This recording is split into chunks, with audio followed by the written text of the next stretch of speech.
everyone. We're going to call the meeting to order.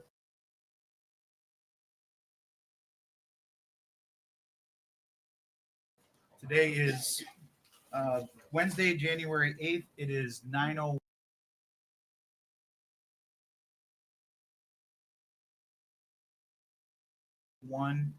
a.m. All council members are present. John King is remote. Town manager, town attorney, and town clerk. If you please rise for your invocation, followed by the pledge of allegiance.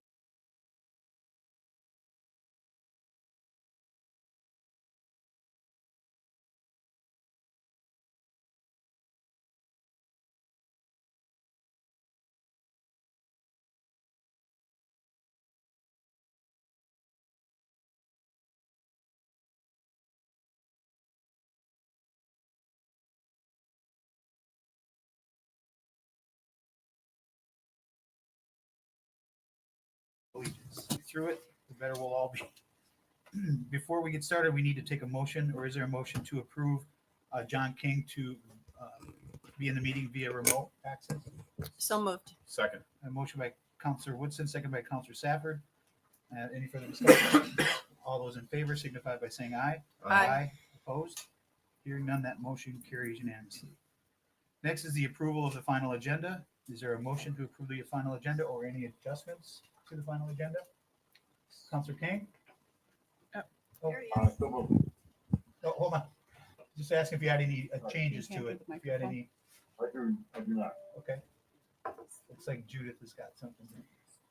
Yes, we have an applicant request a continuance for item B on the public hearings. That's 1479 Estera Boulevard, the Lonnie Kai shared parking lot. Okay. They're unable to attend, so they would like to continue to a date certain of January 21st. Okay. Are there any other changes to the final agenda? Is there a motion to approve the agenda as amended? So moved. Motion by Counselor King, Second. seconded by Counselor Woodson. Any further discussion? All those in favor signify by saying aye. Aye.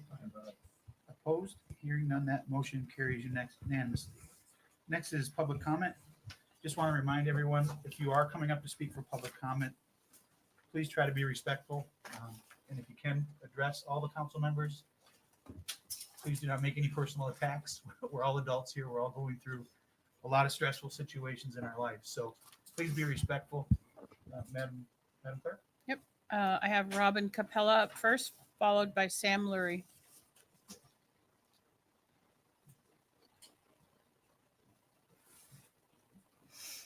I'm Robin Capella. Sorry my printer broke last night. Story of my life. Gotta love technology. Anyway, this isn't gonna work.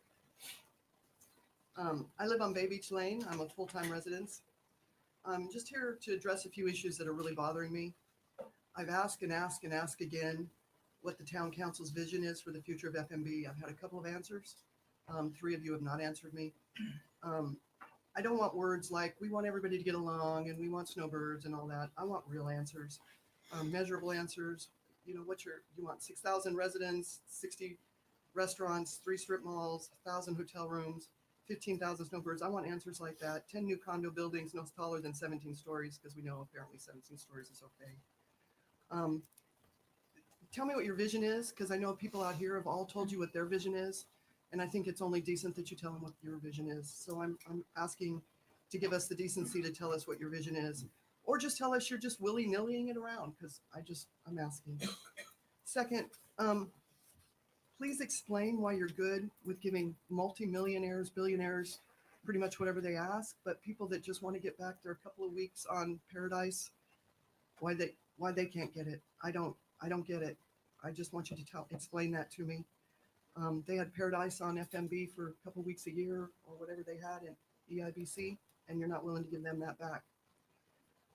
Vice Mayor, I'm perplexed on why you even bother to listen to us. Your speeches, you already have speeches prepared. When Seagate did their very first meeting. Address us all, please. Okay, I've not seen anybody else have these, but the speeches are already made.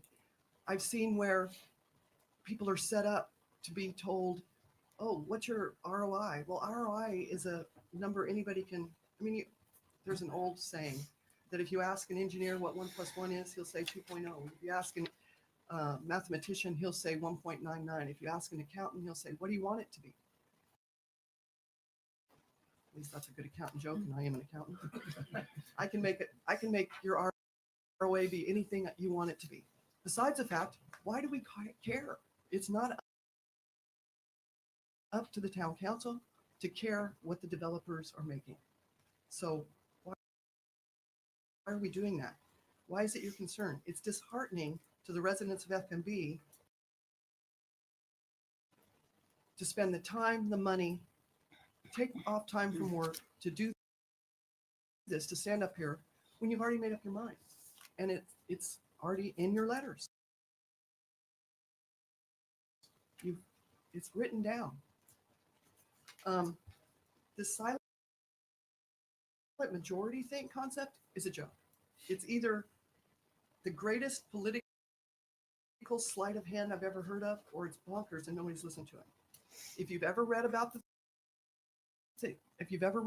think tanks, they'll tell you that in local elections, unless there's a scandal, the incumbent always wins. Okay? The 2% difference is nothing. Is absolutely nothing. It doesn't even attribute it to the incumbent advantage. So it doesn't even make any difference. Both those people should have won. I mean, they're both thing.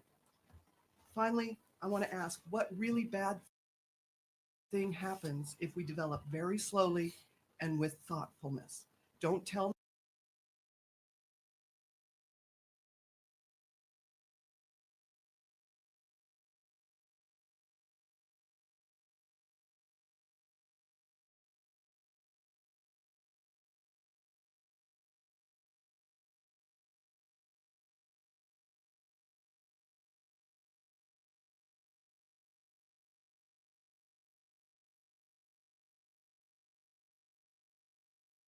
me, don't talk to me. Granted the minimum density permitted, end of story. We would have a development similar to Margaritaville and everything on Sanibel, but no one followed up.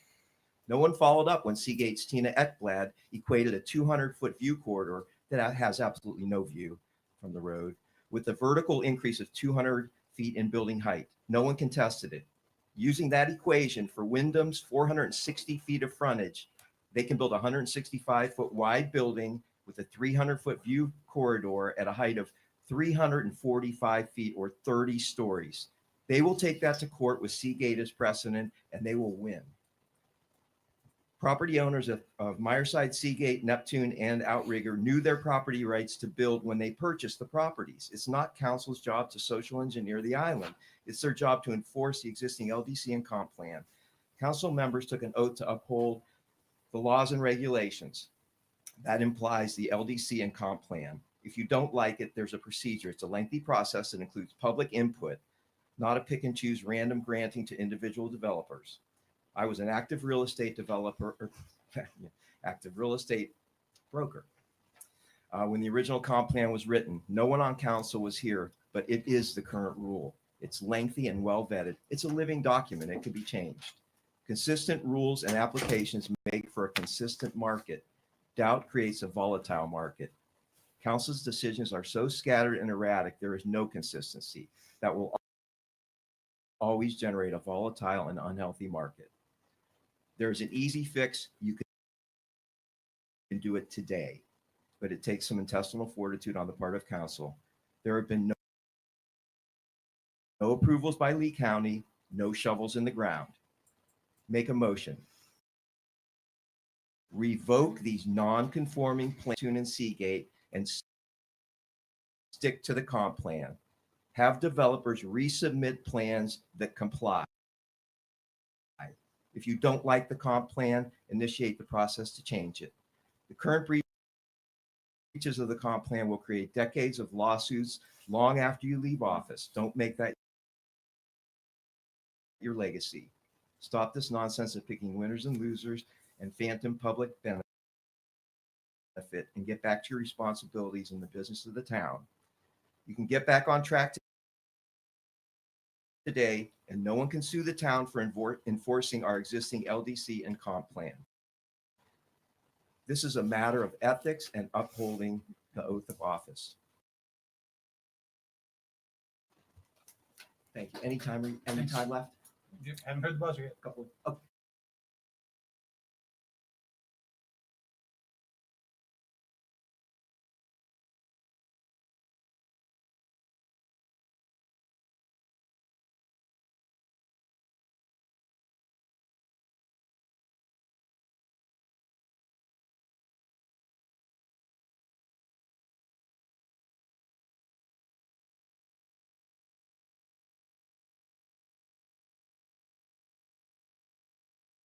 It's over. Hey, thanks for looking into the road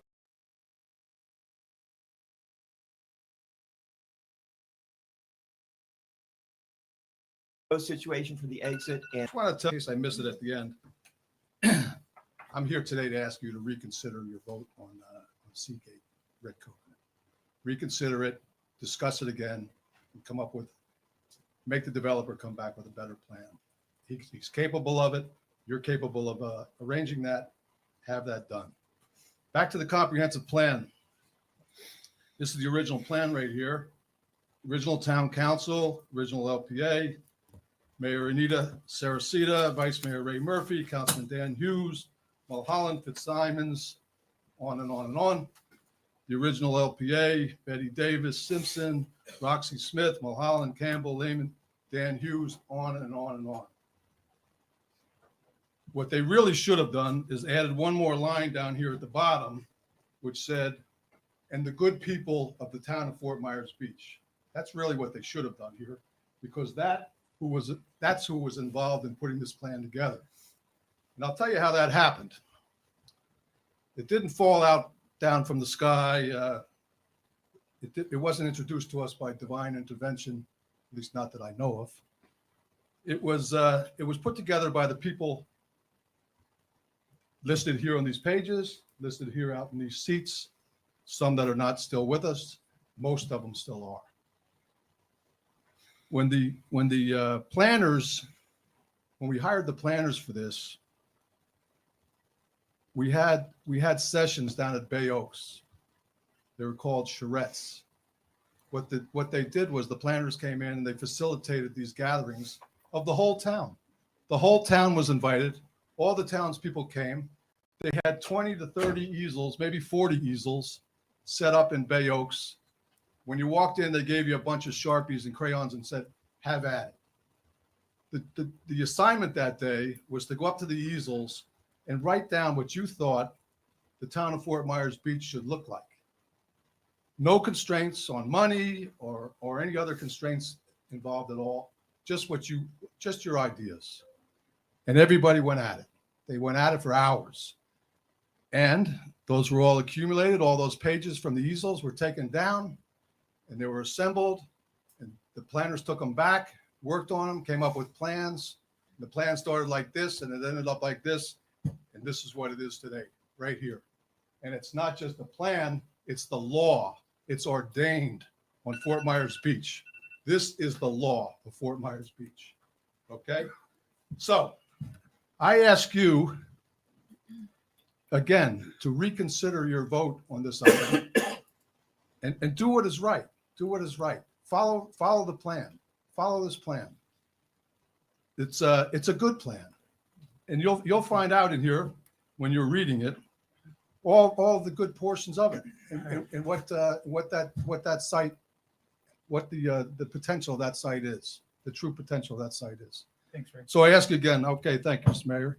Thanks again for your consideration and please vote to reconsider your vote. Is there anyone else that would like to speak in public comment?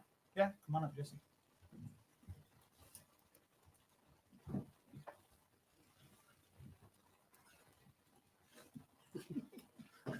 My name's Jessie Titus, and I'm here to ask you to reconsider your vote. I'm here to ask you to work for our benefit, the people who have stood behind you and have become your friends. A toilet and a walkover is not what we want. This town deserves better and more. What we, the people, want is for this island to be what we intended the future to look like when we all came together and devised the comp plan, an award-winning plan and a plan that is very clear, crystal clear regarding our main purpose in breaking away from Lee County. If you actually negotiated a toilet and a walkover to be what we, the people, wanted in exchange for our way of life, well, your negotiating skills suck. When Mayor Dan, for instance, when Mayor Dan asked Seagate Matt twice if he would like to voluntarily withdraw the project and return with another, did you notice that Seagate Matt didn't say no? He didn't say no twice. He said twice, not at this time. You should have taken his lead, voted against the project, and have him come return without prejudice as per Councilman Safford's motion. The townspeople would be hailing your decision instead of wanting to remove you.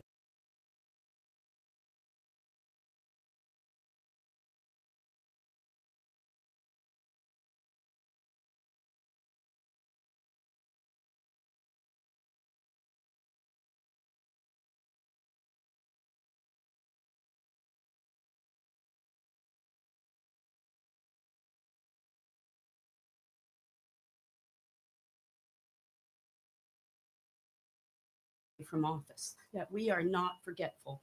We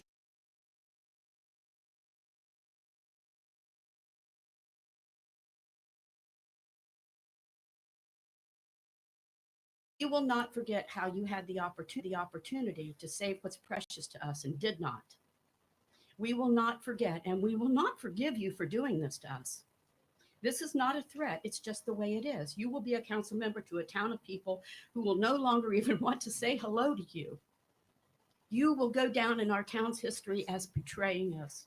Please give this town, please save this town from that. And I promise you that this town will survive quite nicely and will prosper and flourish even more without Seagate Matt's towers. This is your golden opportunity to turn this around and prove to everyone that you really do care what we, the people, desire and what we deserve. Please don't let this happen. Please change your vote. Thank you. Thank you, Jesse. Come on up.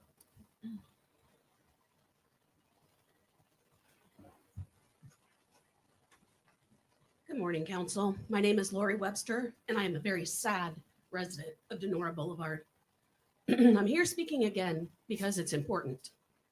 At your last meeting, you made a monumental decision that will negatively impact this island and its residents. It's especially sad that what you did could be revisited if only one of the 3 yes votes would listen to the people they represent.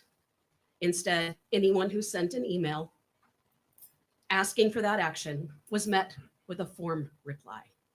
No thoughtful responses, explanations, or even invites to discuss it. Just a stalwart refusal to face the music that you composed. The people of this island are angry. Some of those people are dealing with their anger in ways that I personally do not condone. It's not helpful. It does not help the cause that we are fighting for. And for that, I'm sorry. I'm sorry you have to deal with threats and pitchforks. The people elected to be our voice, to listen to the people who elected them. There will be more proposals coming that go against our code. Hopefully none of them are as egregious as the Seagate project. All the concessions without any benefit to the people who live here. Please don't repeat the mistake you made 2 weeks ago. Please don't litter our skyline with more high rises. It's not what our little piece of paradise is about. Please listen. Please interact. Please do the right thing for the right reasons. We need to protect our little island before we lose it. Anyone else? Bill, come on.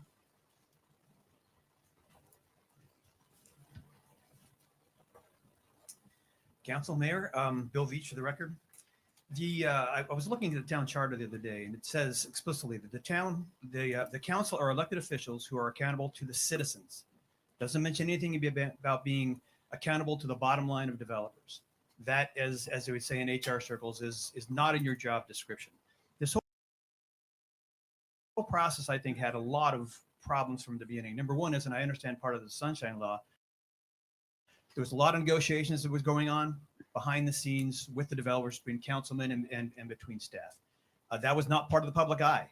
In this negotiation, the people of Shellmont neighborhood were continually downgraded by a prioritization of getting stuff off Estero and pushing it right next to neighbors. Imagine if you had a single family home and across the street from you, they were going to put 1,000-foot wide, 250-foot tall wall of condos with decks looking into your yard. It just doesn't fit the neighborhood at all.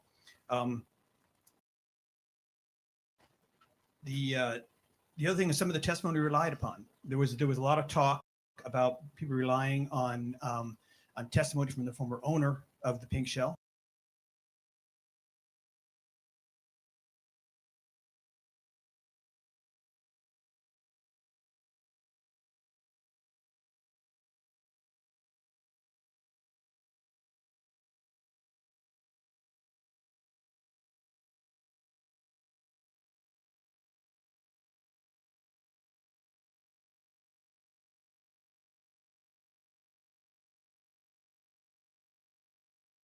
Saying this be 1/3 of the density that was there, that fantasies of the developer.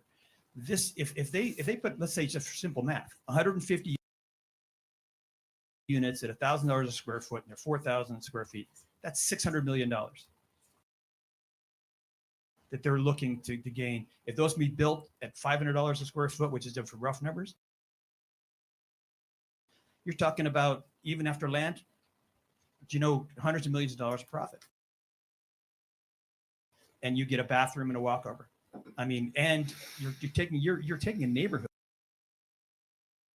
and you're entombing them behind this giant wall, an entire neighborhood. Imagine if this was your neighborhood, how you would feel. So I really encourage you to do the right thing, reconsider this, start again from the comp plan, and work in the public. What the ex-mayor said made a lot of sense. Get the public involved from the beginning, hear their input all the way along. Don't go through a bunch of closed door negotiations and then walk into a meeting with your minds already made up, because that is not being accountable to the citizens as you're obligated to do in the town charter. Thank you. Thanks, Bill. Please, if you don't.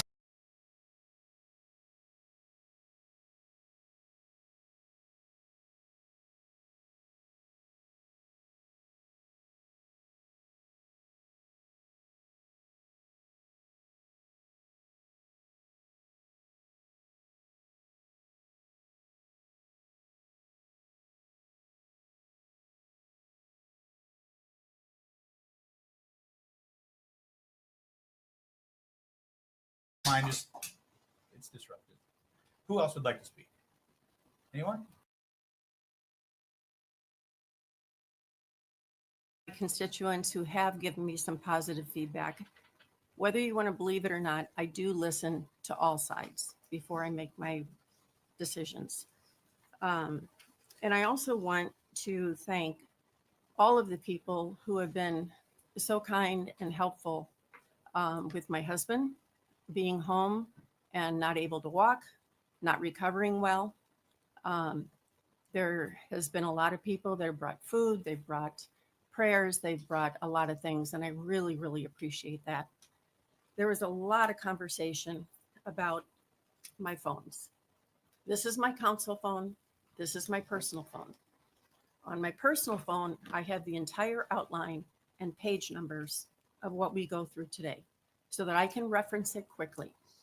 You will also see me walk out again if I get a phone call from my husband, from physical therapy, from the doctors that we're waiting for referrals on. And I'm hoping that my council members don't have an issue with that. If you do, you need to let me know.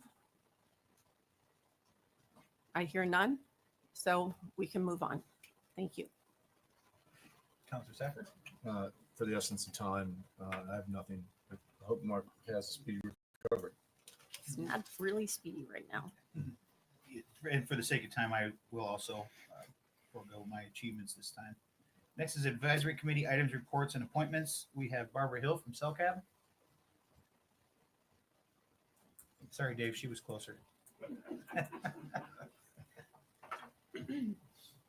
Good morning, council. This is a cold morning, so I'm hoping everyone's comfortable, but it's Florida, so it's better than being basically anywhere else in the United States. So I'm happy to be here. I am chair of the Cultural and Environmental Learning Center. And as chair, I would like to report to you the meeting that we had last November. And during that meeting, museum manager Adam Knight reported his findings concerning the sustainability of the underground Calusa exhibit, which we call The Stories Beneath Our Feet. As you know, this exhibit was temporarily closed to the public from prior storm surge damage and remains closed until further notice due to new damage from Hurricane Milton. Mound House staff recommended to CellCab at this November meeting that this exhibit close permanently and not undergo planned repairs due to sustainability and budget constraints, among other issues. After considerable debate, CellCab voted unanimously to recommend to council and staff that they explore all possible options to ensure that this underground exhibit can, in fact, be repaired and once again be safely opened to the public. Vice Mayor Adderhold, as council liaison, recognizes CellCab's expertise and longstanding community service as Mound House volunteers. We appreciate his support of our recommendations in the past, and we hope that all the other council members would agree with our vote to work on getting all of the options explored to keep this exhibit open. Lastly, I'm sad to report that Patrick McCown, who was one of our respected CellCab members and author of the beautiful Mound House book, passed away suddenly in early December. He will be greatly missed. I hope council will soon appoint someone to fill this vacancy. Again, please keep this underground exhibit open and let's look at how to make that happen. Thank you very much for your time. Barbara, before you run off, I'm sure there's going to be a couple questions for you. Sure. Barbara, first of all, thank you for being here this morning. It was a very troubling meeting in November, and I just want to make sure, since we're not allowed to really talk to each other as counselors, that I want to get the input of my colleagues with respect to keeping that underground exhibit open, exploring all options to figure out ways to keep it open. I think CellCab has been very flexible in terms of how we look at solutions to keep it open. And I think they're very open to a wide variety of solutions, but I think they're very firm. And I think that you can include the Friends of the Mound House as well on this.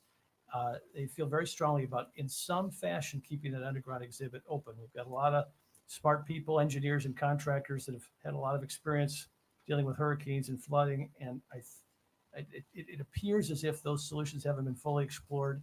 And I was saddened to hear the museum director recommend the closing. I think it's unanimous from the Friends and from the CellCab members. I just want to make sure that my fellow counselors feel the same way, and that we send the town manager some direction on this, because obviously it's going to involve resources, and maybe some of those resources could be reimbursed by FEMA, et cetera. But I just thought this morning, I think since Barbara took the time to come here this morning, if I could just hear from my colleagues, just in a sense, give the town leadership some direction on this in terms of the passion, because I don't want to speak for my colleagues, but I thought I was in that November meeting. I think I am. But if folks have a differing opinion, I certainly respect that. But I think today or this morning would be helpful for Barbara and the CellCab folks to have some direction. Thank you, Vice Mayor. Well, I'll just, in a time where we're fighting so hard to preserve what history we have left after that storm, I'd be fully in support of looking at whatever we can do to make sure that stays. That's wonderful. Thank you. Yeah, I would love to hear all the options and totally support keeping it, whatever we have to do. Wonderful, wonderful. And Scott, Stafford? I would agree, but we need to come up with a solution for future flooding. I mean, we can't. That was going to be my next question. It's- Is Did that flooding come from the front side of the door? Did it seep in from the top or a It combination comes of from both? underneath. Comes from underneath. Yes, and Yeah. maybe Jeff can. Yeah, it pretty much comes from all. It comes in from the top, the bottom, because it does have an open Walls. pit there that does flood. We've seen some erosion on the shell itself. That's been washed out. So right now we're gonna get an engineer in to see if it's even safe to be down there, because if that collapses, that's a lot of shell. But it does come in from every single area it floods. There's a sump pump that doesn't do any good. It shorts out, immediately once we get 3 feet of water in there. So we're looking at options. We just met down there a couple weeks ago to look at options. But yeah, it's coming from everywhere. We get a bigger pump. Yeah, exactly. Something's hot. And this, by the way, this was $1 million exhibit that was, fully supported by the town at the time that it was built. And that underground exhibit was designed to accept some water from storm surges and from high tides. And that sump pump that Jeff talks about is actually, obviously at this point with all of the increased storm surges, inadequate for proper drainage at an important timing. And so that's been the problem, but there's no reason why we can't explore making something more substantial. I would think if Excuse the me. Calusa Indians could figure out how to make it work in today's age, they should be able to figure something out. Exactly. And to the Vice Mayor's point, we do believe that there is FEMA funding, and we do believe in the archaeological community in Southwest Florida that there are people who are fully in support of keeping the underground exhibit open. So and this is probably the only time in my knowledge, that CellCab has ever disagreed with staff. And this is a sticky point for us all, and we're hoping that we look at all of the options in a very objective way. If there's a will to do it, it will happen. Councilor King? Yeah, I would just wanted to share that Chris and I are both members of the Mountain House, so I personally support it, and as a counselor, I'll professionally support it. So thank you. Thank you. And a little sidebar, which I just totally, for the first time remembered, that January 25th is the silver anniversary of the Mountain House, and Friends is doing a wonderful evening, which we hope you all will be attending. Thank you very much for your time. Thank you, Barbara. Thank you, Barbara. Next, we have Dave Nussbaum from Murph.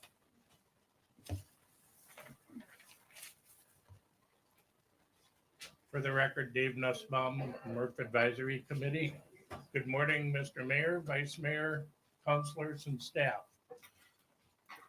Our recent Murph meeting on December 12th was the first meeting we had since the new committee was formed. So at the December meeting, we had the reappointment of Jennifer Rusk as vice chair, and I was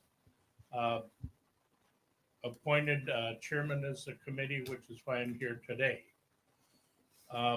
Some updates on our meeting. Murph is working with Kylie Wilson, the Southwest Regional Shoreward biologist for Florida Fish and Wildlife, to assist in educating the beachfront property owners to continue the working agreement between property owners and FWC.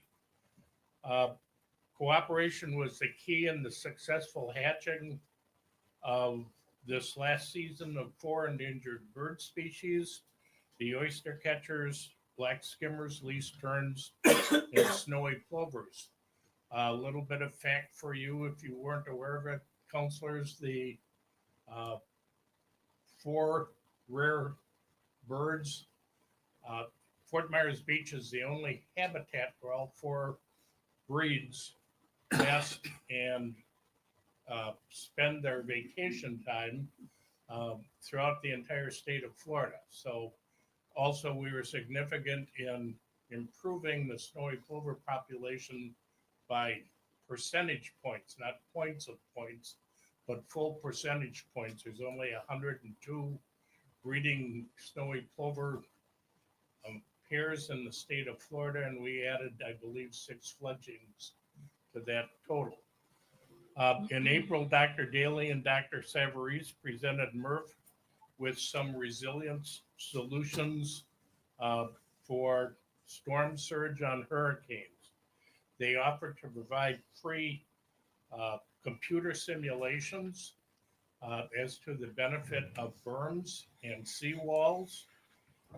We requested several simulations at that point in time, and we haven't gotten any response back yet. I requested Chad Schutz to follow up with Dr. Savarese and Dr. Daly to see if they performed the simulations and what they presented as far as solutions for armoring our coastline. Finally, both Will and Bill Perry and Chris and Ginger Weber received the Murph Award. Will Perry and the Webers have been identified as beach heroes in the FWC separate newsletters of the FWC. We at Murph also acknowledge their dedication, their ongoing stewardship to the beaches and with the wildlife we share them with, prompted both awards. They were long overdue. And that's the end of my report. Our next meeting is the end of January, and hopefully I'll have some information on the armoring of the coast the next time I can report. All right. Questions for Dave? John? None. Thank you. All right. Have a good day. Thanks, Thank Dave. you. You too. Thanks for coming. Next, we have the approval of minutes. We have the town council meeting from December 2nd, 2024, the management and planning session from December 11th, 2024, and the town council meeting from December 16th of 2024. Is there a motion or any changes to the meeting minutes? I'll move to approve. Got a motion by Counselor King, seconded by Counselor Safford. Any further discussion? All those in favor signify by saying aye. Aye. Opposed? Hearing none, that motion carries unanimously. Next is the consent agenda. On the consent agenda, we have 5 items, all pertaining to the extension of the local state of emergency for the plethora of hurricanes we've dealt with over the last 2.5 years. Is there a motion to approve the consent agenda? I will move to approve the consent agenda. Second. Seconded by Counselor Woodson. Any further discussion? I like that word plethora. All those in favor signify by saying aye. Roll call. Aye. Opposed? Hearing none, that motion carries unanimously. Next, there are no items that were removed from the consent agenda. That brings us to our public hearings. The next 4 items on our agenda are public hearings for review of various land use requests. For the benefit of the public, please be aware that these items are quasi-judicial in nature. Our attorney will further explain. Thank you, Mayor. Good morning and happy New Year to everyone. Zoning revisions and special exceptions and variances, these are all quasi-judicial in nature, and that this requires that our public hearings today comply with procedural requirements that have been established in Florida law and in our land development code. These quasi-judicial proceedings are less formal than proceedings before a circuit court, but they are going to be more formal than the remainder of our meeting. And we must follow basic standards of due process, requiring the delivery of certain notices, the application of the correct standards, and your decisions to be made on competent and substantial evidence that's presented to you in written documents or through oral testimony. Your job is to evaluate the testimony and the information for each of these 4 items and draw a conclusion regarding whether the criteria in the Land Development Code or in state law, as may be applicable, has been satisfied. So pure speculation or opinion that is not based on competent facts cannot legally be considered by you in evaluating each agenda item. Testimony by professionals who have been qualified as experts in a particular area has been considered to be competent evidence by the Florida courts, as well as testimony by neighbors and residents who have fact-based information such as minutes, surveys, engineering reports, or their testimony that's based on their personal information. The town council's decision is final. If a decision of approval is not obtained, or if a tie vote results, from a motion to approve or to deny, then the matter is being considered is denied unless a majority of the council members present and voting agree by motion to take some other action in lieu of the denial. Such other action may be moved or seconded by a member, regardless of their vote on the earlier motion. Also, if the council decides to deny an application or a request, the reason for the denial should be stated in the motion. And the denial must not be based on the determination of public support or opposition to the application. The reason for the denial cannot be arbitrary, discriminatory, or unreasonable, and should be based on a lack of competent and substantial evidence in support of the required criteria. So the denial of an application is a denial with prejudice unless the council states otherwise. And if the application is denied with prejudice, no similar application for a rezoning, special exception, or variance shall be resubmitted for a period of 12 months. However, denial of an application with prejudice will not prevent the application for a different rezoning, special exception, or variance, which is substantially different.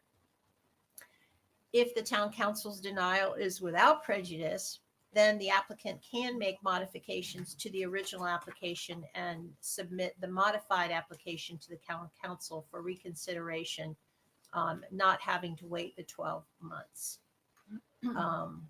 If you intend to speak as members of the audience and the applicant, please keep this in mind. When you come forward, please state your name clearly for the record, whether or not you've been sworn in, and your qualifications or your interest in the matter before the town council. So for purposes of efficiency and time management, before the beginning of all these 4 public hearings, we'd like to go ahead and take care of a few matters.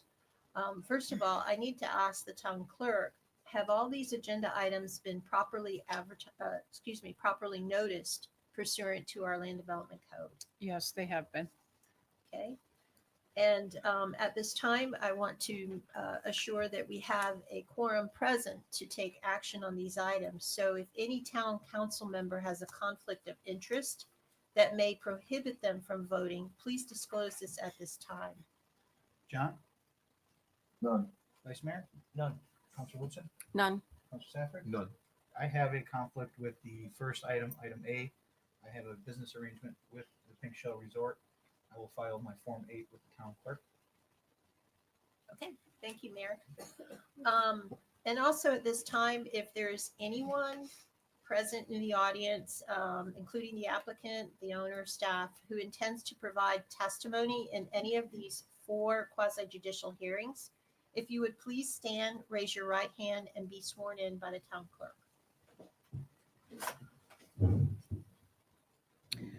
Do you swear or affirm that the testimony that you're about to give is the truth, the whole truth, and nothing but the truth?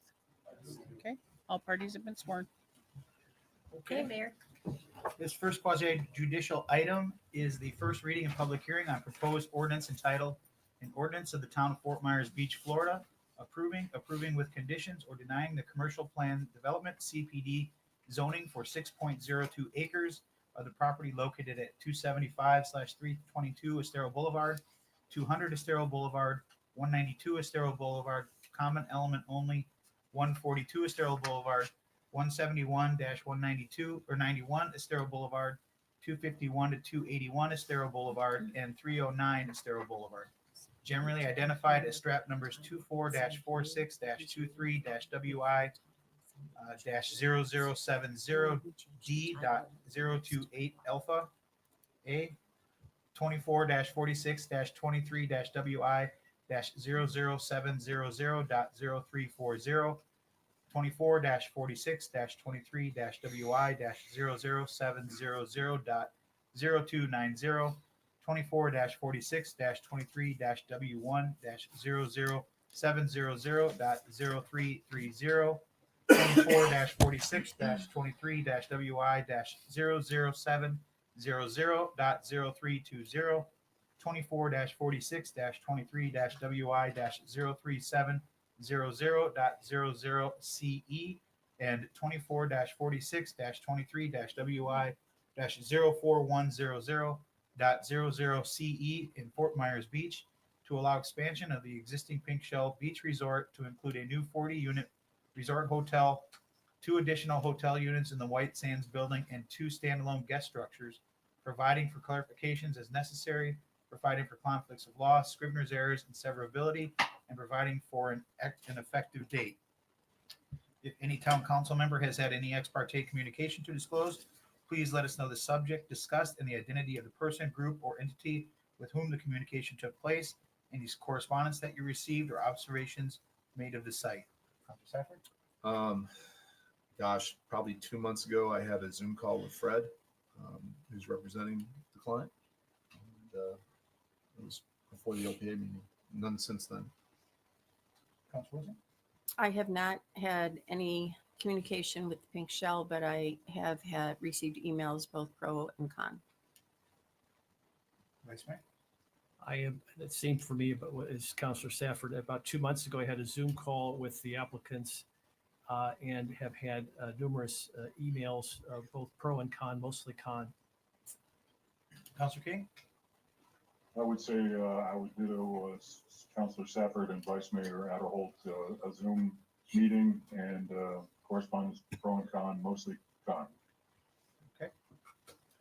Mayor, Yes. we do have, the applicant is present today with their attorney.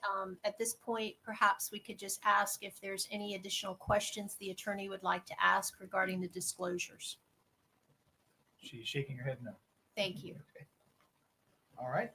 Sarah Prost has been qualified as an expert already by this town council, and based on her education and experience, has been accepted as an expert in the field of land use planning and development in the town of Fort Myers Beach. Are there any other individuals who would like to be qualified as an expert witness on behalf of the applicant at this time that have not already been pre-qualified yet? Yes, sir. Come on. Yeah. Morning all, my name is Carlos Rios. I'm here representing MP Architecture on the Pink Shell project. I'm an architectural designer and project manager at that firm. And my experience ranges to about 5 to 6 years working on local residential and commercial projects, as well as federal aviation and hospitality projects. I attended the University of Florida, where I earned a Bachelor of Design in Architecture, and I have a Master of Architecture from Georgia Tech. So, Mr. Mayor, yes, sir. I'd like to be qualified. I'd move that this gentleman be approved as an expert. I'll second that. Bill Motion Gators. by Vice Mayor Adderholt, seconded by Counselor Safford. Any further discussion? All those in favor signify by saying aye. Aye. I can't vote on it. Motion carries 4-0 with Mayor Allers abstaining. Mayor, for purposes of the record, could we just identify at this time all the experts that will be testifying in this matter? Sure. You've previously, Who have previously been accepted, but Accepted, let's yeah. just get their names on the record. yep, that's you Yeah. guys. Good morning, Council. For the record, Amy Tebow with Retzel and Andrus and the land use attorney on this project. So I am not an expert, but I am happy to discuss, go through the team of experts that we have. So of course, you've already heard from Carlos and admitted him, and thank you very much for that. You're going to also hear from Fred Droplik, who you guys know well. He's been admitted as an expert several times to date. You will also hear from Bill Wachulis, who is an expert in the operations of the hotel, and you will hear from Bob Boykin, who's an expert in the development and management of the hotel as well. And that is it for today. So if you have any questions for me, please let me know. Have you seen a copy of the backup agenda materials from staff?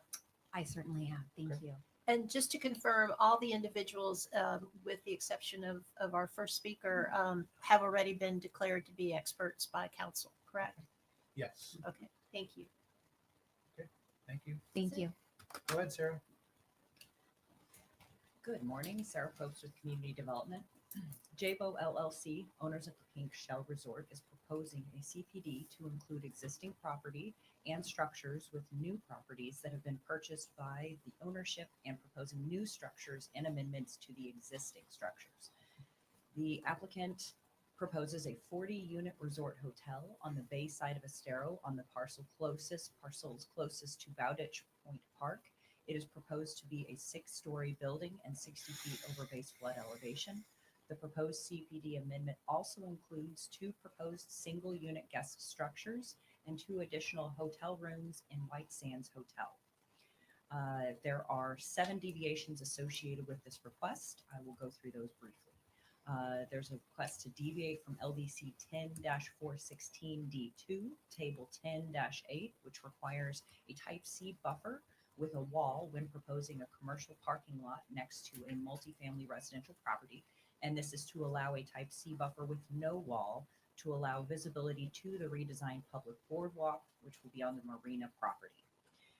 A deviation from LDC 34645, Table 34-2, that specifies that CR zoned properties, no building or structure shall be placed closer than 20 feet from a rear property line.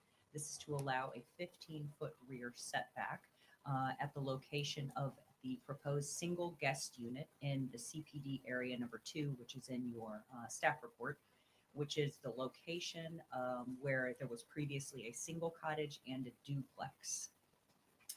That's on the beach side. There's a deviation request from 34-645, Table 34-2, that specifies in the CR zoning district, no building or structure may be placed closer to a side property line than 20 feet. And this is to allow a 10-foot side setback to the east side and a side setback of 7.5 feet to the west side. And this is in the CPD area number 3 in your staff report. And the proposed location of a single guest unit that is in on the property where previously there was a single family residential unit next to the marina property. A deviation from 34-645, Table 34-2, that specifies in the CR zoning district no building or structure shall be placed closer to a side property line than 20 feet. And this is to allow a 10-foot side setback on the west side abutting Bowditch Point Park. The applicant is proposing to meet the 20-foot side setback to the east, which adjoins a multifamily residential lot right now. This is in the CPD area number 4, the location of the proposed 40-unit hotel. A deviation from LDC 34-645, Table 34-2, that specifies in the CR zoning district, no building or structure may be placed closer to a water body than 25 feet. And this is to allow a 10-foot rear setback where the proposed hotel is on the bay side. There is a deviation from 34-675B that requires a maximum height of 30 feet above base flood elevation, and no more than 3 stories. And this is to allow a 60-foot tall structure above base flood elevation and a 6-story structure that's 5 stories over parking. And a deviation from LDC 34-1803A1 that establishes hotel and motel guest units can be substituted for dwelling unit density units of an equivalency factor up to 2.0. In this instance, they're requesting a multiplier or an equivalency factor of 6.7 to allow the total number of hotel units for the entire CPD property, which is 6.02 acres. According to the Land Development Code, you must evaluate the CPD per Section 3485B and C and 34216(2). Deviations must be approved modifications, or denied based on Section 34-216(4). I'm available for any questions you may have, and the applicant is also here. Councilor Safford, questions for Sarah? Not at this time. Councilor Wilson? Not at this time. Vice Mayor? Sarah, if this can be simplified, the applicant's proposing to build a 40-unit hotel on this particular property. In your professional opinion, what does the applicant, what do they have a right to build?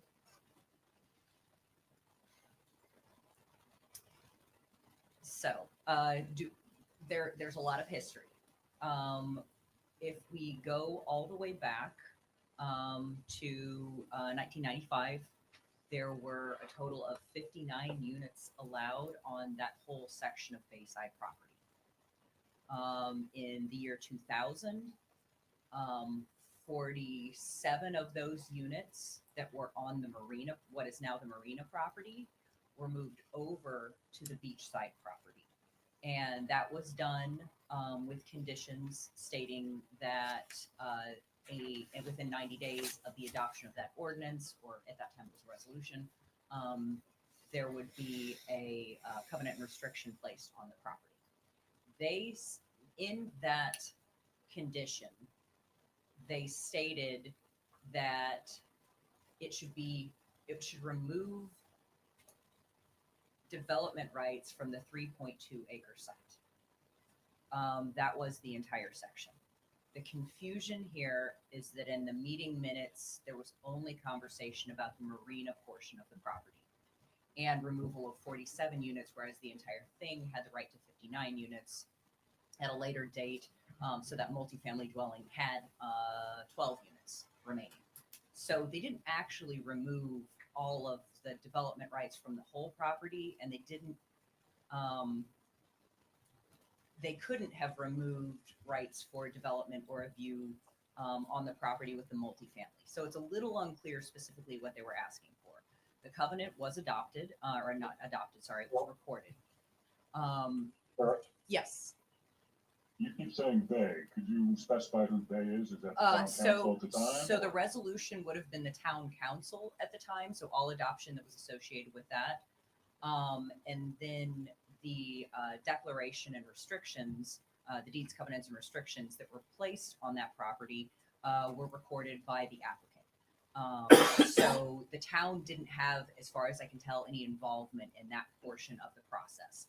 The declaration applies only to the marina property.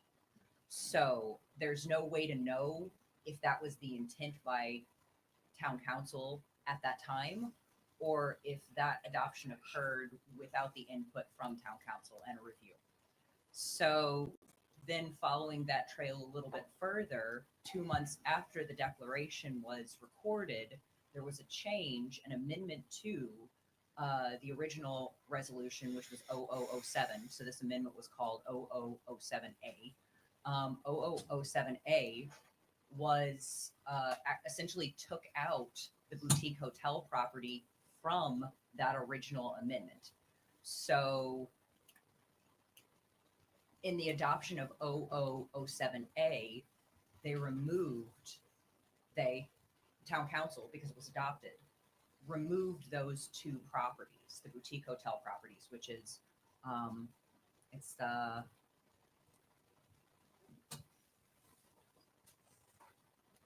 let me tell you which properties it was, so there's no confusion about this. This packet page 159 help. Is that, that's where you've got the color coded sections of the property. Well, it changed after that. Oh, okay. Yeah, because there's always more stuff to find. So the 0007A removed Island Shores Club section, block D, lots 39 and 38 from that original resolution. So the clerk is going to get a copy of the 2007A and provide a copy to council, because you don't have that in your packet. I actually have Extra copies? Yeah, perfect. 6 of them here for you guys, so that might make it.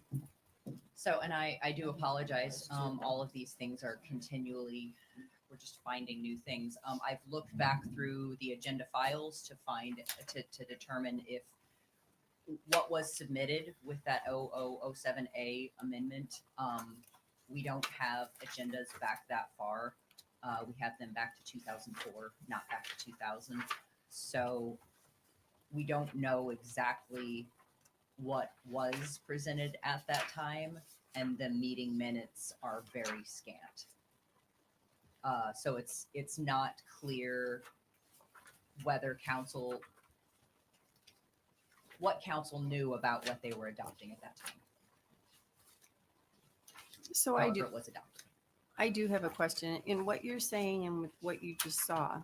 So, legend has it that they gave up all density rights in perpetuity for that parcel. But you're saying with this addition of 0007A, that went back and was amended and it was given back? It wasn't that it was amended, it removed those two properties, the lot 39 and 38, from that original document. And therefore, those two lots were not included in the requirement, the condition that they remove development from it. And They that's where- essentially, sorry. No, I'm sorry. That's where this proposed boutique hotel is going or wants to be placed on 39 and 38. Yes, that's correct. So that document she's referring to, the amendment is actually the last 2 pages of the packet that you have been provided. Nancy, just for the record, for people at home, can you describe exactly what we were Sure. just given? so And that- I think the clerk is going to have copies for anyone in the audience that would like a copy of it as well.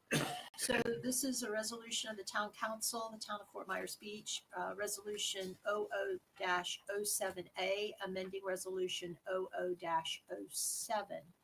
And the document talks about a scrivener's error, and the resolution did not accurately reflect the correct legal description of the Bayside parcel, making it necessary to amend the resolution reflecting the correct legal description described as follows, with a meets and bounds description.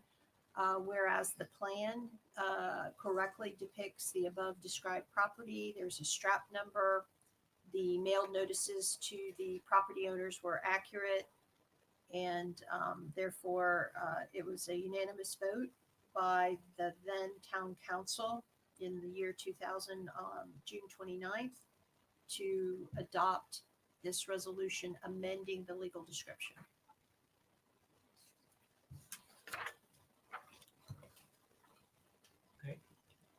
So, Okay. may I ask you a question? Sure. So is your legal opinion that parcel did not sweat it? So where does it stand now? As far as the density transfer, what was it transferred? I believe the density was, but the restriction, the unified control document, does not appear to include the parcel. legal description that's there. Now, I will tell you, I first became aware of the existence of this document yesterday, and I have not been able to actually compare the legal description here with the legal description in the other. Because of the nature of this project, staff has diligently been searching, and so it should not be surprising that additional information has surfaced. This is the first reading of a proposed ordinance.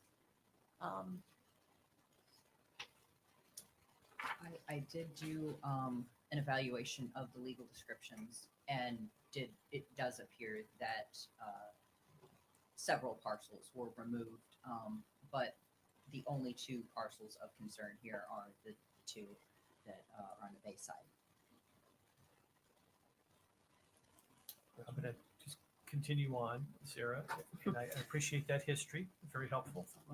But I'm going to ask the question again. In your professional opinion, the applicant is proposing to build a 40-unit hotel on this particular location.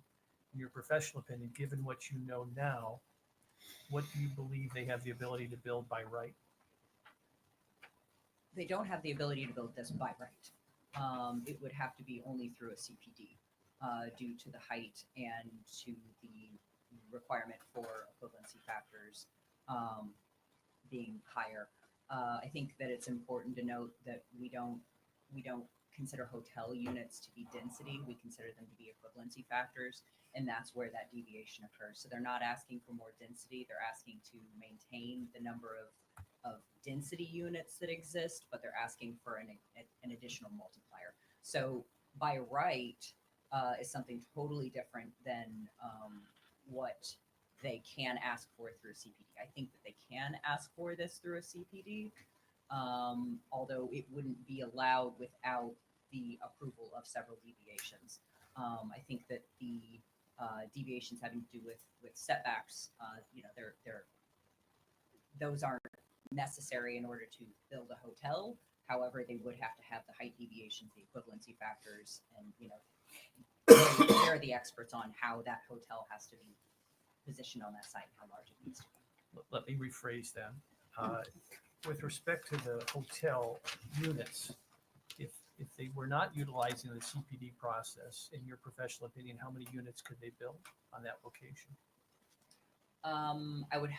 If it was not part of the larger CPD development, it would be based on the size of the parcel, which off the top of my head, I can't tell you. Is it roughly half? Is it 20? Is it 10? Is it 5? It's probably far less than that. Our equivalency factor is 2. If they have an acre on this site, they would be allowed by right 6 units multiplied by 2. That would give you 12. So by right outside of the CPD process, that parcel on its own, I can't say that that's exactly right, but that is in the ballpark. Ballpark being 12? Can you, in lay terms, lay out what you know now versus what you knew at the LPA hearing? And the difference? The only thing that I learned between then and now is about the amendment that indicates that this piece of property was removed. There are still questions regarding what was intended with the original 0007 and whether that covenants and restrictions met that conditional requirement. It's really hard to tell based on what we have, but I can tell you that the change through 0007A does give them it legally removed those 2 parcels from the requirement to restrict the uses on the property. So they can ask for those uses. They don't have to provide a view corridor per what's legally in the record at this point. Thank you. That's all I have for now. Councilor King, questions? So what is staff's recommendation on this, and did it change, and if so, why? I don't believe my recommendation changed. I believe it's still a recommendation of denial based on height. But if you hold on 1 second. Oh no, I'm recommending approval. Yeah, approval if the proposed public benefits are determined to be adequate for the deviation for building height, because that's how the code basically states it. The code gives you the flexibility to allow the additional height in exchange for this public benefit concept. I think that's the big sticking point at this point in time. And is that adequate? Is that a reasonable trade-off? Because we don't have a true evaluation of public benefit at this time. I didn't feel comfortable saying yes or no, but if you were to find that deviation was reasonable because there was adequate public benefit, then the rest of it is fairly in line with what the code would allow with the deviations. Thank you. All right, I think we're good for now, Sarah. Thank you. Amy, come on up. Good morning again, council members. Again, for the record, Amy Toubeau with Retzel and Andrus. I'm the land use attorney on this case, and I'll kick off our presentation today. If it would be helpful, as I go through this, I can also hit on some of the general discussion regarding the legal descriptions and the restrictive covenants and the intent and how that all plays into this. But we will also be getting into that. We have some slides in our presentation that we'll use to discuss this in greater detail. So again, you've met a lot of our team already. We have Bob Boykin and Bill Wachulis with Jabo Inc. and Boykin Management. Fred Drovlik, our planner with RBI, and Mike Sheely and Carlos Rios with MK Architecture, and Ted Treesh, our traffic consultant with TR Transportation. And so, as Sarah mentioned, this is a CPD that we are requesting to rezone just over 6 acres from CPD NCR to CPD. So, of course, I think we're all familiar with this. We're proposing, the new 40 unit hotel structure, 2 standalone guest units, converting 1 floor of the spa to 2 additional hotel or condominium units, max of 6 stories for the new boutique hotel that we are proposing, max height of 60 feet, measured from design flood, or about 75 feet 6 inches from grade, and a floor area ratio of 1.2, which does include ground level parking. So Fred will go into all of that in greater detail shortly. Quickly, before I turn this over to Fred. Okay, so highlights since LPA. Sarah talked about this a little bit. So as you may recall, Vacation Villas, we were working with them, coordinating, and we did ultimately receive a letter of support for this project from their board. So Vacation Villas is right across the street from this property. We have coordinated with the Estero Island Beach Villas condominium, which had originally intervened in this proceeding in opposition to this particular request. They have withdrawn their opposition and their intervener status in exchange for providing a letter of and they provided a letter of support in exchange for us slightly amending some public parking we had proposed there for beach access. We have also worked with MK Architecture. They have reduced the width of the building, and we have reduced the number of setback deviations from what we had originally requested. And I think that overall you will see that the deviation requests have really been improved and slightly minimized since that time. And forgive me, when you said you've made some changes, you say since you were at the LPA or before that? Since we were at the LPA. So could you just spend a second, just because I'm trying to get a sense of what's changed since the LPA hearing? Can you give us a good synopsis of that, or is that premature? I don't. If you're going to get into that later, that's fine. Fred is our planner extraordinaire, so I'll let him speak to this. So and also, Fred, if you could explain, are your changes as a result of input you heard from the LPA, or could you get into that a little bit? Yeah, I can, and I do have slides on it. If you're going to get to it in your presentation, that's fine. But the quick overview might be helpful now, just to give context as we go through. The changes that we made were twofold. One, we had public opposition and intervener status, so we wanted to continue working with them to try to alleviate that and be. I think it's really our responsibility as an applicant to try to work with the neighbors to the greatest extent possible. So in better understanding what they wanted, we came to the table with them, and in response to that, really the confusion, everything that an intervener status generates, to come to the table and reach an agreement with their board to withdraw that. So that did remove the public parking on that beach access, the rear wall. That was a big reason that they were opposing that, but not the only reason. We just continued to work with them and get better understanding of what was going to be across the street, and just clarity on the restricted covenant, and all the information that was brought up. Then we worked through with them, and at the end of the day, they felt that it was in their best interest to withdraw. The other part was that the massing of the building, and that was one of the complaints. We had the cardboard thing up here that showed the size of the building and everything, and we had deviations for the setbacks on that. So because of the LPA comments on that, because of the public input, we went back to the drawing board, reduced the room sizes, reduced the width of the building, and therefore reduced the FAR based on LPA feedback. And then as a result of those changes, we were able to either increase or improve the setback deviations requested. One, if we didn't have a public parking lot on the golf side, we were only proposing 1 unit there, and we were able to meet setbacks on the side setbacks and just had a little deviation for a rear setback. So all this was based on changes for from public comment, neighbors, or from the LPA. Thank you.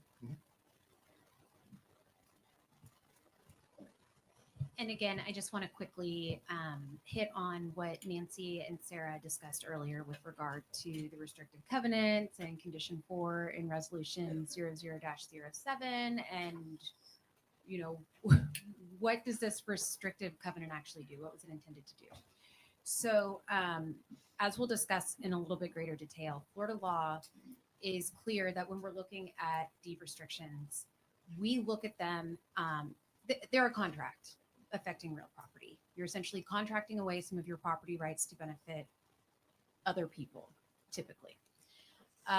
So as with any type of agreement that would affect real property, this is the type of document that would need to be recorded in the public records of the county in which the property is located. So for this, these types of agreements and documents would need to be recorded in the public records of Lee County, Florida, to be valid and to really encumber the property. So there has been some confusion because, as Sarah mentioned, we have that 1995 zoning resolution from Lee County, Z95-017. And that does include the entirety of the Bayside property that we are zoning here today. It includes all of that marina parcel, and it does include lots 38 and 39, which are the adjacent parcels, kind of a singular parcel, that are proposed for this boutique hotel. When they came back in after the town had incorporated in 2000, as they mentioned, that original zoning resolution 00-07 did include lots 38 and 39 in the Bayside parcel description. However, discussion from that January 10th, 2000 meeting, and we have those minutes actually in, I believe, Exhibit B, or Exhibit C, along with that original resolution that was adopted the same day. There was discussion at that time that demonstrates that the intent was not to encumber what we are now calling the boutique hotel parcel. It was to encumber just the marina. And so condition 4 of that resolution that was adopted did require that restrictive covenant. It required that it would be recorded within 90 days. So that was January 10th. On April 7th of that same year, the applicant did record the restrictive covenant that reflected the intent. That legal description for the Bayside parcels, that's Exhibit A of the restrictive covenant. It's also Exhibit A to my memorandum. That legal description did not include lots 38 and 39 of Block D, Island Shores Club section, which again, that's the boutique hotel parcel. So at some point, they discovered a discrepancy. And by they, I mean town staff, town council, applicant. This discrepancy was discovered. And so in piecing together the intent here, if they had intended for the restrictive covenant to encumber what we now know as the boutique hotel parcel, it would have been the restrictive covenant that would have been amended. We would have seen an amended restrictive covenant recorded that would have included lots 38 and 39, what we are now calling the boutique hotel parcel. And that would have been, quite frankly, I would say, the town's power to require that based on the zoning ordinance or zoning resolution 00-007. But instead on, I believe it was June 29th of 2000, the same year, town council unanimously voted to amend the legal description in the zoning. So taking together the minutes, the restrictive covenant, the amended zoning resolution, and the timing of all of these, it's clear here that the intent was not to encumber lots 38 and 39, the boutique hotel parcel, with the restrictive covenant. The intent was just to encumber that marina parcel. So I hope that that is clear. Again, Florida law does also require strict construction of these types of deed restrictions. Typically, the law does not favor restrictions on the free use of property. So while these types of covenants are valid, they are strictly construed in favor of the property owner who has abdicated certain rights in these covenants. We will discuss that a bit more later on in the presentation. But ultimately, when we're constructing a restrictive covenant, Florida law mandates that we look to the intent of the parties when we're trying to decipher any ambiguous provision. So here was the intent to include the boutique hotel parcel. I think if it was, we would have seen an amended restrictive covenant, not an amended zoning resolution. I know that was long-winded and redundant, but I hope it clarifies what you have in front of you today. Just a procedural question, if I could. Nancy, this document that she's just been referencing, this is you just saw this as of yesterday. I did. I just heard about it. Have you had a chance to review it? I've reviewed it as we were going through our meeting today. But have you had a chance to review it to a level? Well, it does represent a resolution, and a resolution would typically be used for the correction of a scrivener's error. And that seems to be what the intent was, that there never was an intent to rezone those two parcels.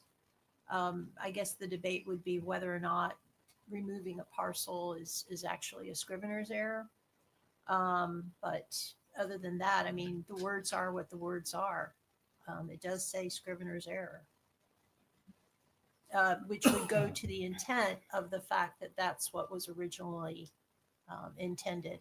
I do agree with Ms. Toubeau in that if it was intended to put it into the unified document, that there would have been an amendment to that as well. Thank you. Sorry to interrupt. No, thank you. I appreciate it. If you guys have any other questions, please let me know. Okay, seeing none, I will invite up Bob to discuss the history and the vision.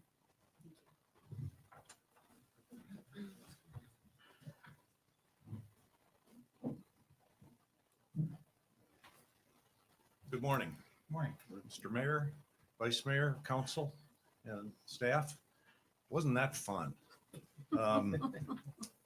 I want to thank you for your time today, but I really want to thank you for you guys draw the lottery ticket, and I'm not sure if it's a good one or a really difficult one, but being in a position to deal with the decisions that you guys have to deal with, not easy.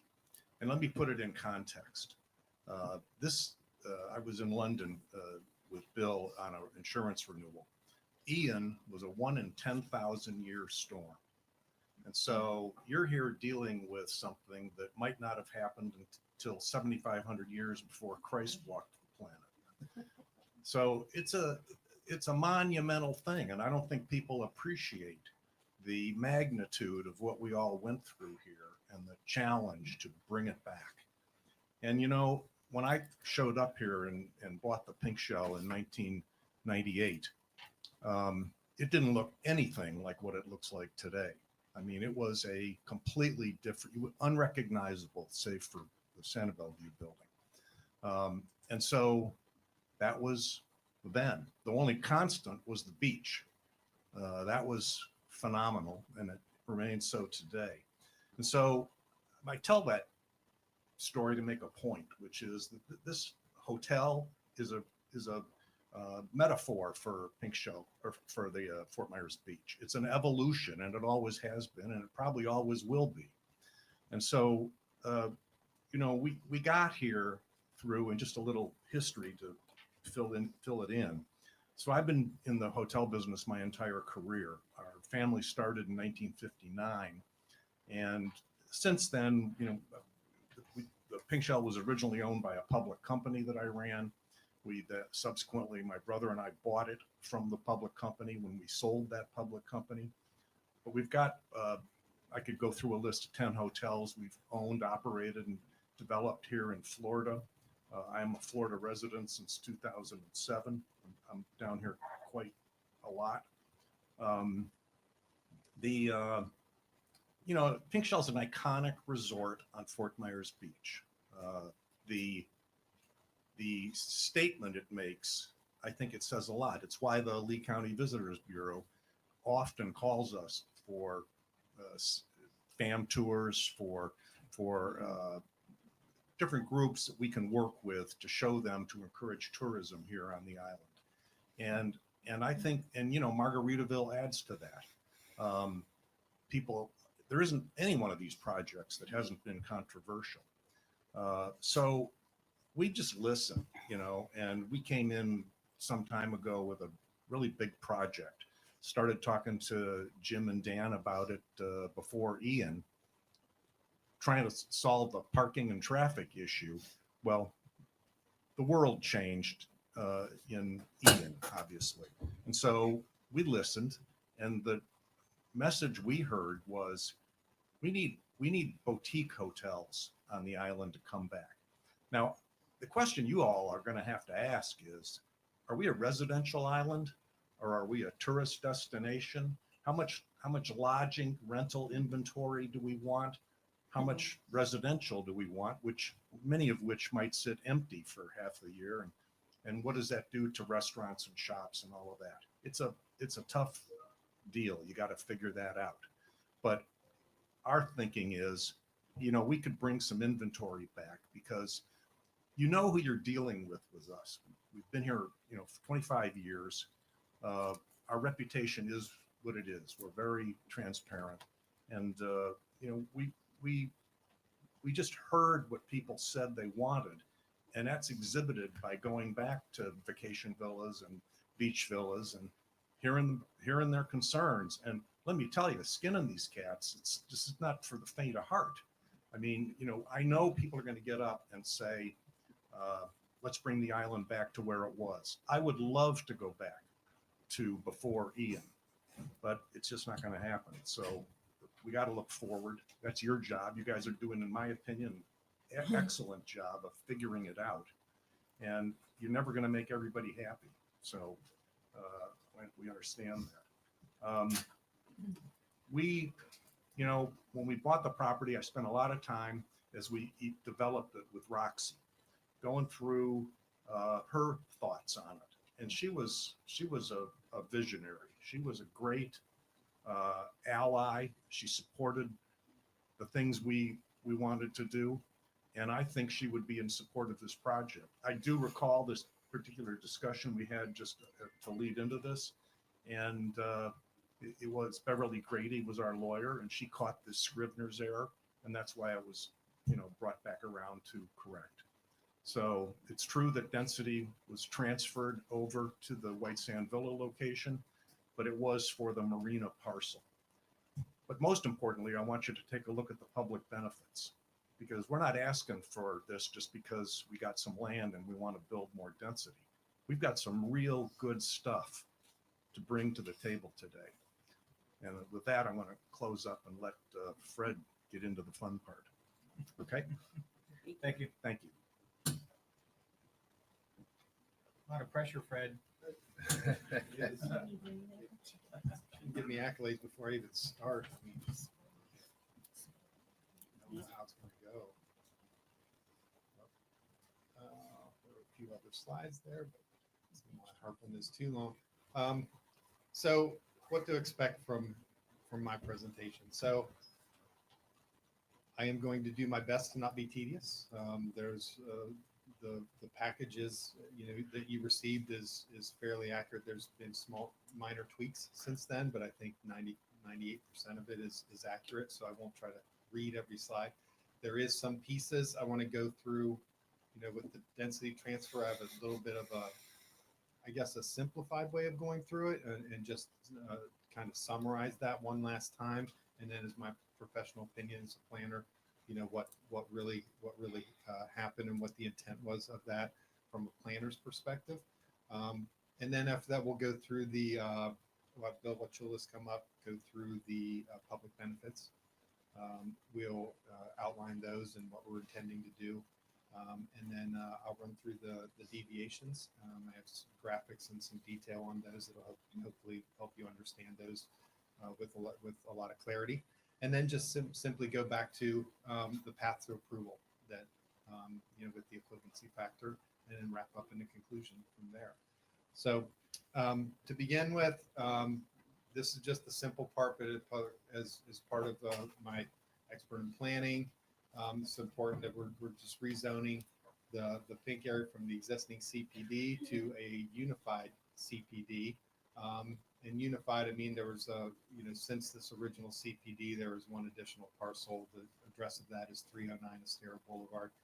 It'll be now added to the CPD. It's on the south or easternmost end of the marina parcel. It's in the red on that exhibit there. So it will now be included in the overall CPD for the pink shell in one unified zoning document. The future land use category is not being changed, and it's in I'm not moving. Let's see. Just say it in the microphone. Sorry, we used the forward slide. There. So, and the only reason I point that out is that there's just no change request in future land use category. We're in the mixed residential and recreation. And the pink areas in the recreation, that's the total parcels 11 acres, I mean, rounded. And then our developable area, which is in the red in the mixed residential, is 6.02 acres. We're doing no changes to the comp plan land use category. Next slide. So let's say just a quick walk around the master concept plan, because there's a few changes since the LPA. So since the LPA, we have, as I said earlier, we have removed. So let's start on the golf side and on the slide, the lower right-hand side, where it says a new guest unit, which replaces 3 units. That is along, beach access. There were 3 former units there, 1 cottage and a duplex. We're just proposing 1 unit there. That's a change. We did have a single unit and public parking in that area for the beach access. So that changed in agreement working with our neighbors. So that's changed since there. The additional parcel in the upper right-hand corner there is the 309 Estero that's being added to the CPD. There was 1 unit on there before. We're proposing a guest unit there that will be all, and both of these units are not residential units that will be part of the rental pool and under control of the pink shell in their rental pool, just as they do with the other units. So it's not a residential unit. It is a hotel guest unit as part of the overall unit count of 239, which would be the final number of units in the pink shell CPD. And then the big red square is the legal description area for the density transfer. So that's the historical density transfer parcel as amended in 00-7A and as recorded in the covenant. So that's the red area. And then on the boutique hotel is on the end next to Bowditch, next to the Bowditch maintenance area. And in that area, we're able to increase some of the side setbacks on both sides to provide, at least a better view corridor and less mass on Estero Boulevard. There is part of our request too is converting part of the spa. So in the White Sands building, there is 6,000 square feet on 2 stories of spa. It's not used that much. That was a recommendation when they originally built the spa, that there would be that much of a demand. There hasn't been quite that much demand, but it's also not unused. So they're taking 3,000 square feet of it, which is 1 story, and want to convert that into 2 units to get better use out of the space. But not get rid of the spa, because it's one that not only people that are visiting the pink shell use, but also other people can come in and use it by the public. So it is, I think it is it's used by the general public as well. All right, so the master concept plan, next slide, please. So this one, same thing. I colorize it a little bit. So there's lots of talks about the view corridor and what was approved in the covenant. Those light blue areas are the view corridors that were approved in the covenant. We're not changing those. We do want to modify and enhance that area. because it's been, there's obviously part of it was destroyed or does not look like it was ever intended to. We want to improve that by adding a new walkway. The walkway then was, and you can see it on there. It's a little area that goes through this, the edges or even the center of some of that. But it ended at certain spots near the dock building in some areas. It never really completed itself and connected as a true great walkway, interpretive walkway as it was in the covenant. So we're proposing that to redo that walkway, and at not an insignificant expense, make a boardwalk that would actually extend out over the water as permits will allow, and complete that walkway so that you can go have bike racks ride up to that, put your bikes on a bike rack, walk through there, have seating, look out over the Matanzas Pass, look at the boats and the yachts coming in, which is really fun to do, and just have a good experience with a nice landscape landscape architect plan, which is also part of our package is a conceptual landscape plan, which will be in concept be locked into. So that's what this slide is really to show where those view corridors were, and then the pink or red areas are the places where we're making either replacing units or adding new units. So those are the areas just to give it a little bit of a simplified view. And that purple line is your walkthrough? Yeah, that's the boardwalk. It would not only fulfill the original covenant to a greater extent, but then also be enhanced from there. All right, next slide. So let's just revisit this a little bit. I won't have to spend a whole lot of time on this slide because I think between Amy and staff and and just council in general, this has been addressed fairly well. So what this exhibit is just to show is an excerpt from the actual covenant, and with the highlight areas are the lots that were included in the covenant. And I think we've gone over that enough that lots 38 and 39 were not included in that final covenant that was recorded. And the image down at the bottom is a survey from 2023, and that was there as reference for you to show exactly where the lots were. Lot 37 is the current dilapidated house that will hopefully be removed soon, and then lots 38 and 39 that go towards Bowditch are the boutique hotel. The next slide is the one I want to get into and spend a little bit of time on. So let's talk about the 3.2 acres. So this MCP was established in the 1995, I believe it's 017 resolution.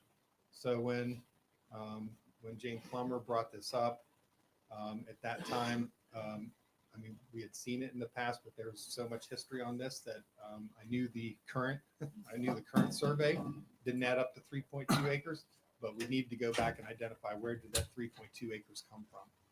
This is where it came from. It was a 1995 approval at Lee County. It included lot 37, which is obviously not part of that anymore. That's under separate ownership and has been since just before the 2000 resolution. It included lot 38, 39. We believe, and from what I was able to scale out, that this was 3.2 acres. And the reason that it's larger is that it included some water area in Matanzas Pass is now part of the state, submerged lands. And it included, it appears to include there, property lines to the center of the right-of-way for Estero Boulevard. And the reason I conclude that is you can see there's parking on the, against Bowditch there. There's, I think it's 6 parking spaces that are part of the vacation villas leased spaces for them that have been in agreement for a long time. And they're, within the property lines, but then later in the, in those that there's a line that actually runs almost, that shows that those parking spaces end up kind of in the right of way. they've been since redone, obviously, but it included a fair amount that I think adds up to that 3.2 acres from what we can best tell. I think the important part, so that's the 3.2 acres and it's where it came from and why it was bigger than the current one. Resolution Z07 referenced the 3.2 acres and established the condition for the density. So this, I'm hoping this isn't going to be tedious, but I think I can run through this pretty quick. That memo that was provided is pretty large. I mean, it's 50 or 60 pages. I boiled this down to just a few pages that I want to hand out and just really just thumb through and walk through. It's the same resolution, same idea as we're talking about. I just have highlights and notes on some of it for a little bit of clarity.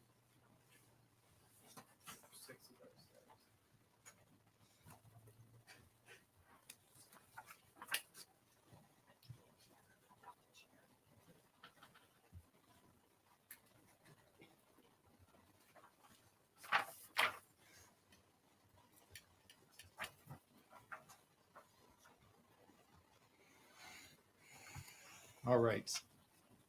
The very front page of this, and you can see in the upper right-hand corner, Z950017. The reason I put this in there is because this establishes a 3.2 acre reference, and this is the MCP that I show on the exhibit there. Highlighted in the center of that document shows the lots that are included, lot 29 through 32, 33 through 36, and 37 through 39. That is accurate, it seems, to the 3.2 acres. All those lots are accurate. So that was established at that point. You go a couple of pages to the next piece that's highlighted, which is the MCP, and that is just to show you that, yep, this is where I got that from. So that resolution established this as the 3.2 acres for the Bayside parcels. As mentioned, it looked like they include the center line of right-of-way, Kansas Pass Water, and lot 37, which is now not part of the CPD whatsoever. The next page, highlighted with the notes on the top, is an excerpt from resolution number 00-07. This is the density transfer resolution. This established the condition for the covenant on the Bayside parcels. It was approved by 4-1 vote, January 10th, 2000. The highlighted part at the beginning of that just shows the units that Sarah was referencing. They removed 47 units. Here's we had 59 units total density at that time, with 12 units being on lots 38, 39, approximately 12 units on 38, 39. And so this was this established that transfer. On the next page of that is just outlining what was exactly amended. Amend the commercial plan development, Pink Shell Bayside, to remove 47 units and amend the Gulf side to add the 47 units. And this is when the White Sands building was able to go up to 9 stories and be built for what it is today. Like I said, that was the 10th day of January 2000. The next page, that was part of that resolution. So they included the legal description from the 1995 case that established the 3.2 acres, except that lot 37, it's not clear that that was even included in that part, which makes sense because that was sold at that time before the 2000. So this description, as you can see from now, that I'll show you the next legal description that was actually recorded, and this was kind of just needed to be redone. I mean, it was pieced together over the years, and obviously we get better at these things all the time. So, but that was the excerpt that was attached to the resolution, was that from 1995 zoning ordinance. Also attached was the next page, and included that because there's a reference in the minutes, there's a reference in the resolution to the conditions. Condition number 4 is the condition that established that there need to be a covenant, the covenant made and agreed upon. You know, that's condition 4. Says within 90 days of the approved and requested amendment, the applicant must have approved and recorded a document that assures binding permanent restrictions are placed on the 3.2 acre Bayside property to assure all development rights of the hotel units and dwelling units have been transferred to the Gulfside parcel to guarantee the permanence of the transfer. So the confusing part here, and the part that that needed to be amended, was that the 3.2 acre parcel, even at this point, wasn't exactly accurate because parcel 37 wasn't to be part of the new resolution. So there were errors there beyond just the other Scrivener errors, all of which I don't know exactly what were found, but what was found was that this was the legal description in that zoning resolution was incorrect. So since after this was approved on January 10th, then as Amy stated, April 7th, the recorded covenant was made. Just over 90 days later, which then our is then that is in fulfillment of this condition. So then you can skip to 2 or 3 pages later to the next one, page that has red notes on the top. So this was amendment 007A, and that was, as has been stated, that's the correct the Scrivener's error in the legal description. It was unanimously approved 3 months after the covenant was. The highlighted section below, the Gulf side lots, the Bayside lots, are the legal description exactly as they are in the covenant. As was stated, it would have been much easier to go back and amend the covenant and record a private agreement that would have matched the zoning than it would be to do the opposite and come back through the zoning to amend that and make it correct. Because of that, that leads us to conclude that the legal description was incorrect. The density transfer that is recorded in a covenant is correct. The one piece I found from the meeting minutes that I thought was interesting about, from that original zoning hearing was, so it was when Pam Houck was here on staff, which I worked for Pam Houck in Lee County years and years ago. It's great. She said a condition of Ms. Houck's recommendation is that the applicant must submit documents that will guarantee the permanence of the transfer. And these documents are now being reviewed. So that was at the January hearing and the approval. So she was there, whatever the covenant agreements were already in the staff's hands at that point in order to be worked through is what I conclude from there. So the fact that those documents were then being reviewed, then the covenant was recorded, in April 7th. And then 3 months later, there was another hearing to amend the zoning ordinance to that, leads me to feel that there was full transparency and knowledge of what the covenant agreed to, the area that it covered, and that the 3.2 acre reference was antiquated. The legal description wasn't quite right, and they had to fix that. And they fixed it as soon as possible. From an applicant standpoint, from my standpoint, from a January approval, from an April 7th recording, and then to be back in front of council within 2 to 3 months later, there was stuff in it was being worked at, and it was found early that they had to be back there because we can't get back in front of council in any new case, an amendment within 2 or 3 months. So in order to do that, they knew it was happening. They knew it needed to be corrected as they were working through the covenant and had that set up and in motion in order to be in that kind of timeline. So because of that, and because of this deep dive, I mean, there's a number of these things that we knew from the beginning that there was no prohibition of units for the lots 38 and 39. We wouldn't have spent the last 2 years or year and a half doing this if we thought there was we were at risk of not being able to request a building on this lot. Now we've had to be challenged to dig a lot deeper. And I appreciate it because there were some points when I'm looking through this, I'm like, oh man, were we wrong? Did we miss something? I think the evidence points out that at the end of the day, the approved resolutions is all that we can stick by. The approvals and the public record are all that we can go by. And what we have is the conclusion that we were able to build on those 2 lots, and the density transfer was honored.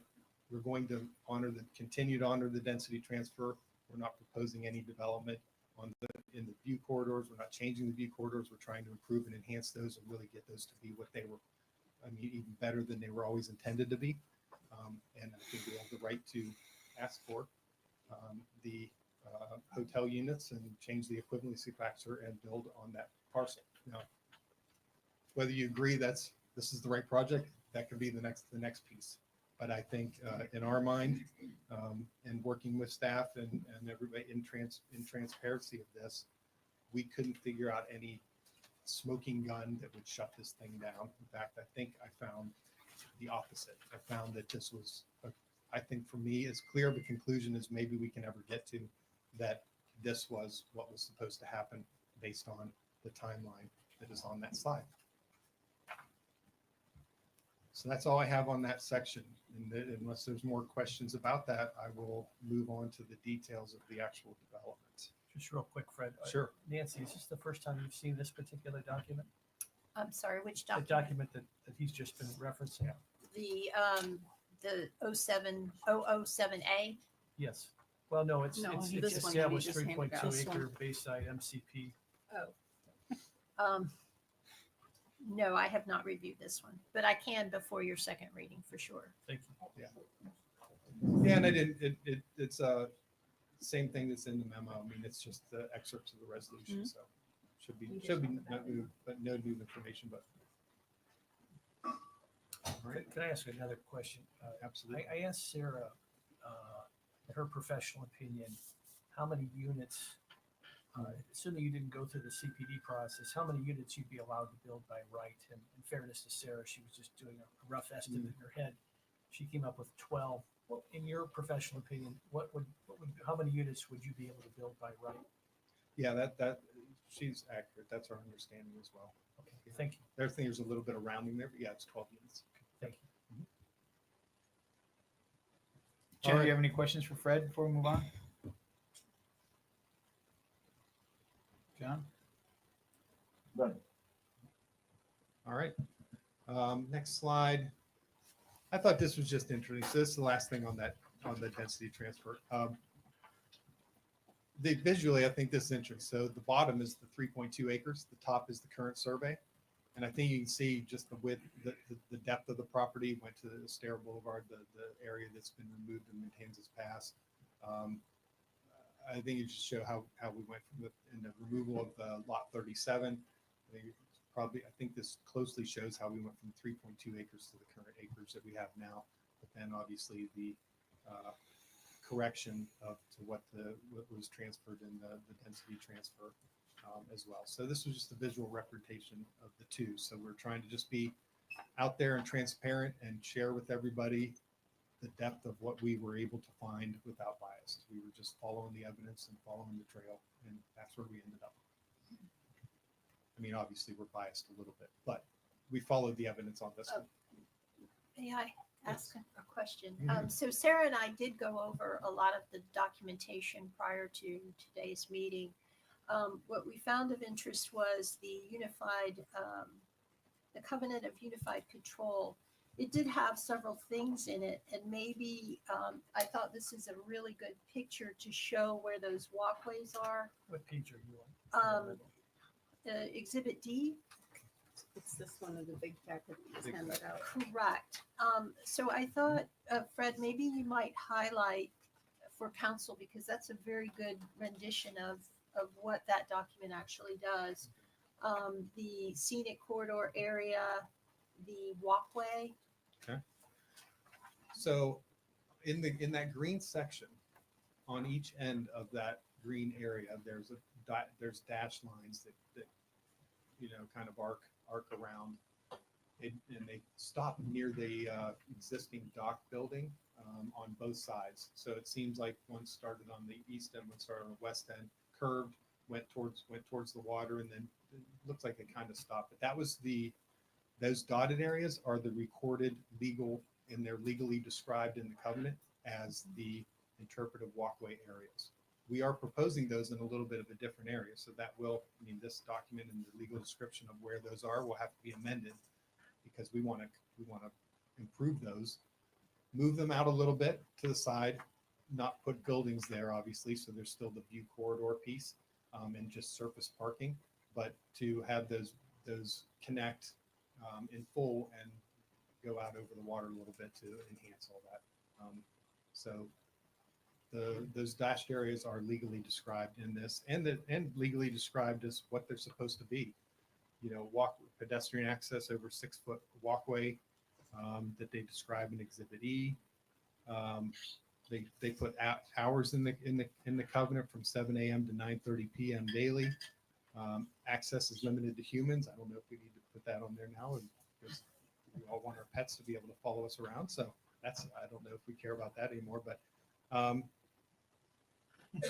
and there's some other things about the interpretive walkway part, have information about, what kind of plants are there, planting some things, the landscape architects are going to spend some time putting some things there, and they have the sign in front of the vegetation that shows the native vegetation.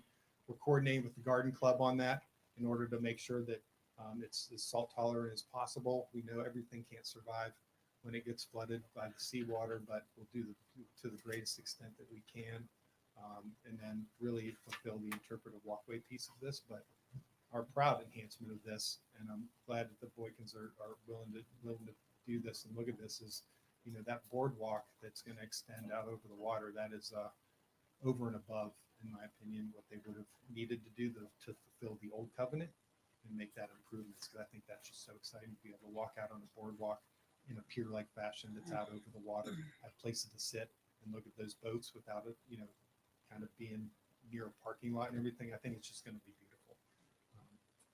So, does that fill what you wanted to do? Yes, because Sarah and I, we spent some time trying to see exactly what was provided in exchange for the density transfer, and that pretty much illustrated it with your commentary. I think that might be helpful to council. Good. And I know in the zoning resolution, there were even details about number of plants and those kind of things. So, not opposed to all that. I think we'll probably, they weren't unreasonable. So we can meet that, and most likely it'll be exceeded because of the park-like feature that we want it to be. All right. If it's all right, I'm going to go to the next slide. We'll get into just a few of the planning pieces here to sum things up, and then I'll just spend a little bit of time on the deviation. So this is a summary slide for the intensity and density requested. The pink shell currently has 195 units. The proposed complete CPD, if this is approved, would be 239 guest units. 197 hotel and hotel condo units in the existing resort. So there's 195 over there now. The two additional to make it 197 would be the conversion of the spa to 2 units. 2 new guest units. That was on the 309 Estero on the bay side, and then the 1 unit on the Gulf side as part of the rental pool also. So limited to limited to the rentals as the existing pink shell is. Not a residential unit that would be under separate ownership and be able to be rented out or just owned as a condo. A new 40-unit hotel, boutique hotel. In addition to that, the marina does have 41 boat slips, and in fairly recent approvals, 39 liveaboards. So there was a question at the LPA. I think it was our first LPA hearing. Was those 39 liveaboards considered to be density units and count against density? So in the code, in the LDC 34-1861, they are considered to be living units, but it's specific in there that they do not count towards dwelling units per the comp plan. So there was that allowance for the liveaboards that they don't count towards that. And those are limited, correct, to 30? Don't they have a time limit on it, like 30 days at a time? Yes. Yeah, generally, yeah. Yep. And then resort amenities. So the really important part of this intensity and density summary is we're doing this and proposing this new one. All it really needs to change is that equivalency factor, which is not nothing, but but we are meeting 2 important criteria. We're not exceeding the FAR that's allowed in this land use category. That's 1.2.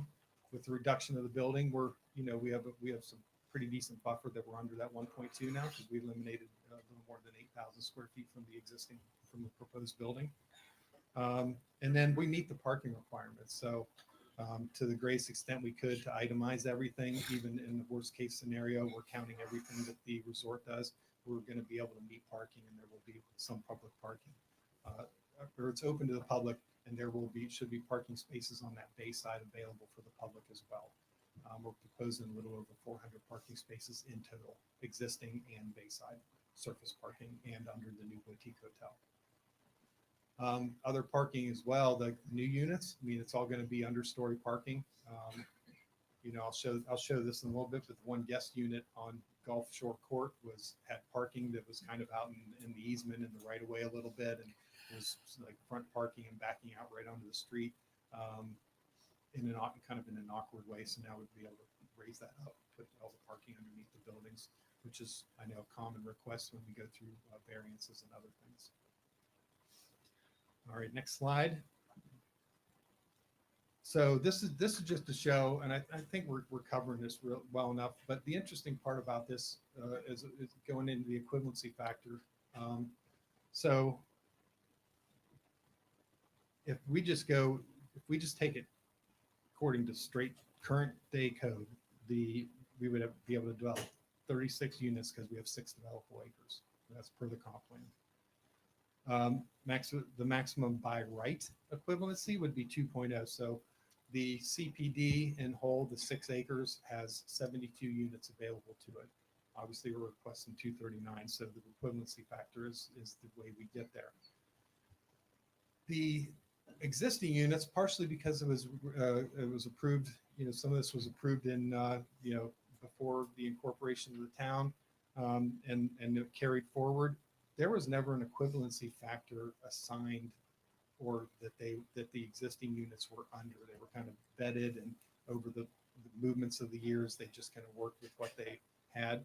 So what we are willing to do is bring this up to modern code, or want to do is apply the equivalency factor through the entire CPD to make this easy for people to figure out where did we get the numbers, how did we get there. So if we did that, all the current units that were out there, we'd be at a 5.4 equivalency factor, and we are asking for 6.7.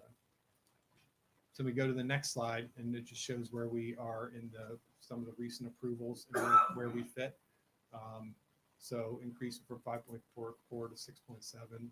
Neptune, Myerside, and Margaritaville kind of sandwich us on the other sides of that as far as our equivalency approval. So we didn't try to push the envelope too much. We just honestly, one of the driving forces for this was that there is and I think you've heard this before, there is a sweet spot for resorts operating, especially with the amenities that they need to provide to be successful. And that is somewhere in that 240 to 250 to 260 range. And that is just an efficient economic place for a resort to be, allowing them to operate efficiently and allowing us to then provide the public benefits that we're doing as a good offset. All right, so next page. So this is the floor area ratio analysis on here. So the proposed 40-unit building is now 70,000 square feet. It's a reduction of just about 10,000 square feet from 78,000. And this was added directly because of the discussion from the neighbors and because of the comments from the LPA about the size of that proposed building. So we knocked 10 feet or 5 feet off each side. It enabled us to provide greater setbacks and reduce the room sizes and reduce the building size by 10%, and the frontage on Estero Boulevard by 10% as well. So now the total floor area didn't change it a whole lot because that's 8,000 square feet out of 312,000 is not huge, but it did give us some percentage reduction in the overall FAR and kept us below that. I think we're at 1.15 or maybe 1.1. Somewhere in that area. So we're under the FAR. So we're not trying to push the envelope past what's permitted in that realm. All right, let me go to the next one. This is a hotel update. You've seen this several times where we are at Fort Myers Beach as far as the hotel room update. This was fairly recent, November. Yeah. Yep. Thanks.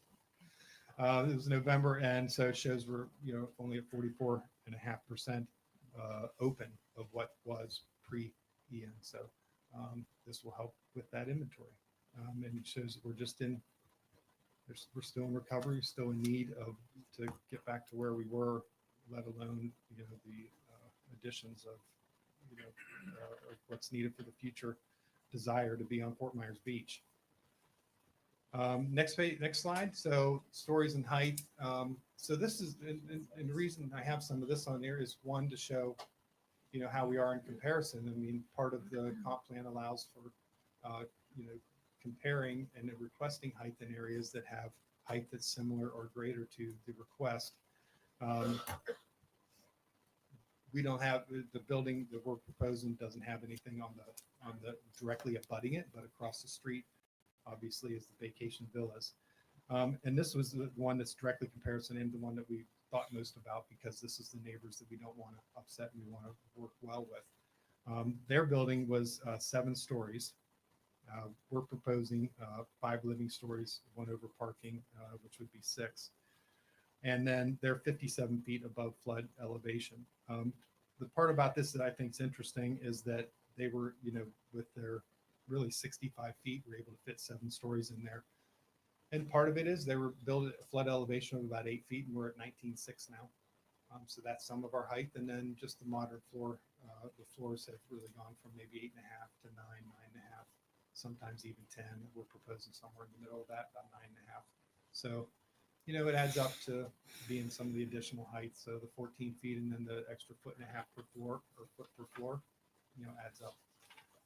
So it's a comparable building in several ways. It's just, but it is a little bit taller, mostly because of the flood elevation. And then the surrounding properties are, around 9, the tallest White Sands is 92 feet above flood. Captiva Villa is 70 feet. Sanibel View is 6 stories, but it's a little bit shorter, 47 feet above flood elevation. So I think we're comparable. The next slide shows that. And this is just an overview. And this is the one that has been going out on social media and some other things to just show comparisons.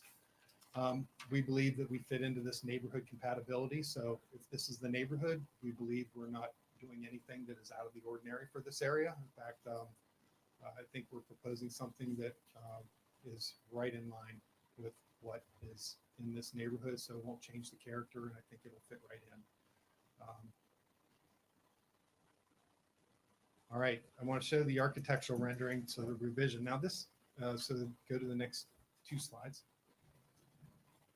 So this is, you've seen this picture. Now, what you may have noticed, we didn't need to compare because it didn't, just visually, just 5 feet on each side, just didn't seem like that much. But really what it did, it cut that down 5 feet on each side. So this is a reduced building. We just tried to make it as light as possible. And the couple of features we did do is the pull into the underground parking switch. We had it on the north side, and we moved it to the south side at the request of Vacation Villas to coordinate with them better. Vacation Villas is getting their lease spots, and we've increased the number of spots they're going to get, and that will be now secured and under building parking. So I think that's an improvement for them to get their cars out of the sun and to have a gated entrance to their leased parking spaces that will provide them in perpetuity, and we increase the number of those that we're giving them. So overall, it's a good 10% reduction based on the LPA feedback and the feedback of the neighbors. All right, now let's go through the public benefits. So I want to bring up Bill Wachulis, Director of Operations for the hotel. And he's really the face of this and has that great long-standing relationship with the neighbors. So I want him to walk through these and the history of when these things were done and what it'll take to execute them in the future. So I'll bring up Bill. Before we run off, Fred, just make sure nobody has any questions. Scott, you got any questions? I'll be back up. Can you go back to that picture of? Yeah. Am I missing the floor? Because it looks like there's 5 above flood. Top one. Yeah. Is there another one way up? No, just 5 living stories and then one. I mean, no, it's counted as 6 from grade. So Okay. 6 stories total. Gotcha. Yeah. Karen, any questions? No, I'm good for, oh, I do have a question. So at one point, I can't even remember when this was. I think this was right after Ian, when there were some original plans on this. It was much bigger. there was conversation about workforce housing. Mhm. So that has all been eliminated, correct? That is correct. Yeah, that has been eliminated. Okay. Yeah, the original larger structure Mhm. was part of the reason for I think we were over 100 residential units that we were proposing on that, plus the 4 or 5 story parking garage, in order to Right. address parking problems on the Right. island. The part of the reason that it needed to be that many units was to offset the the cost of what would have been workforce housing, because it was really going to be used to be rented to the employees of the resort, in kind of a more dormitory style at that point. And we're not going to make money. We're not going to make no money off that, but it's a loss leader. It's not a profit maker. So without the larger development, it just wasn't possible to make that.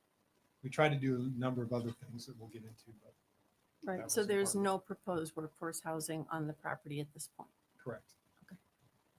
Jim, questions? Nothing additional. John, you got any questions for Fred? Nothing currently. Thanks, Fred.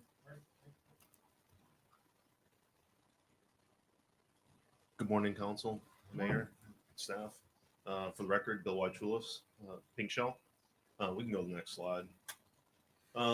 So, we looked at, what public benefits we could do, obviously, in regards to the height, as Fred mentioned before, that walkway, obviously bringing that out more to the water, to where people could walk along the water.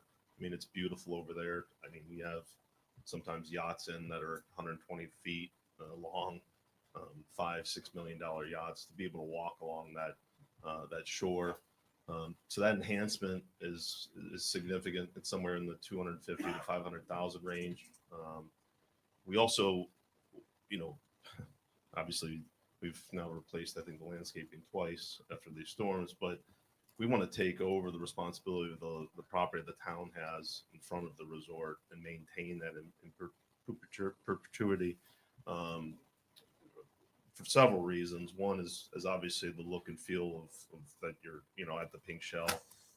It's nothing, something dies, we want to replace it pretty quickly and not have to, work with town staff. Not that they are not responsive, but we would just rather just take care of it and replace it. So working with the garden club and Kathy and coming up with a plan, and that, would be about $150,000 to maintain all that. The other biggie that we're doing right now is the pump out for the mooring field.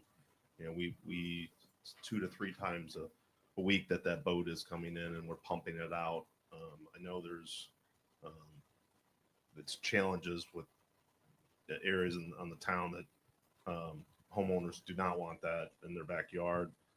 It's part of our operation. We are doing it as a good neighbor to the town right now, but we would want to continue to do that ongoing and solve that town problem, that you wouldn't have to worry about what are you going to do to pump out, and that is in place right now.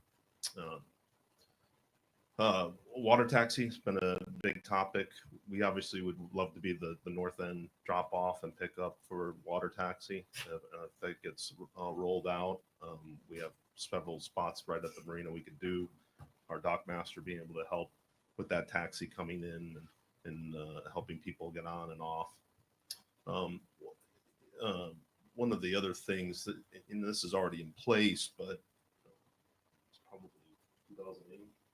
Around 2008, the town owns that end of the north end of the road, and the water drainage was a major problem. We'd get a small storm and the road would flood, and the town, couldn't come up with a solution of where do you put that storm water. And we actually, in those 2 view corridors, have an easement where we put the I don't know what you want to call them, catacomb.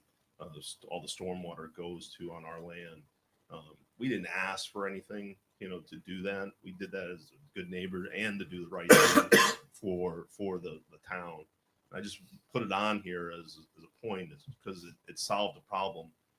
Unfortunately, at the time, there was nowhere else to do, and we stepped up to the plate to do that.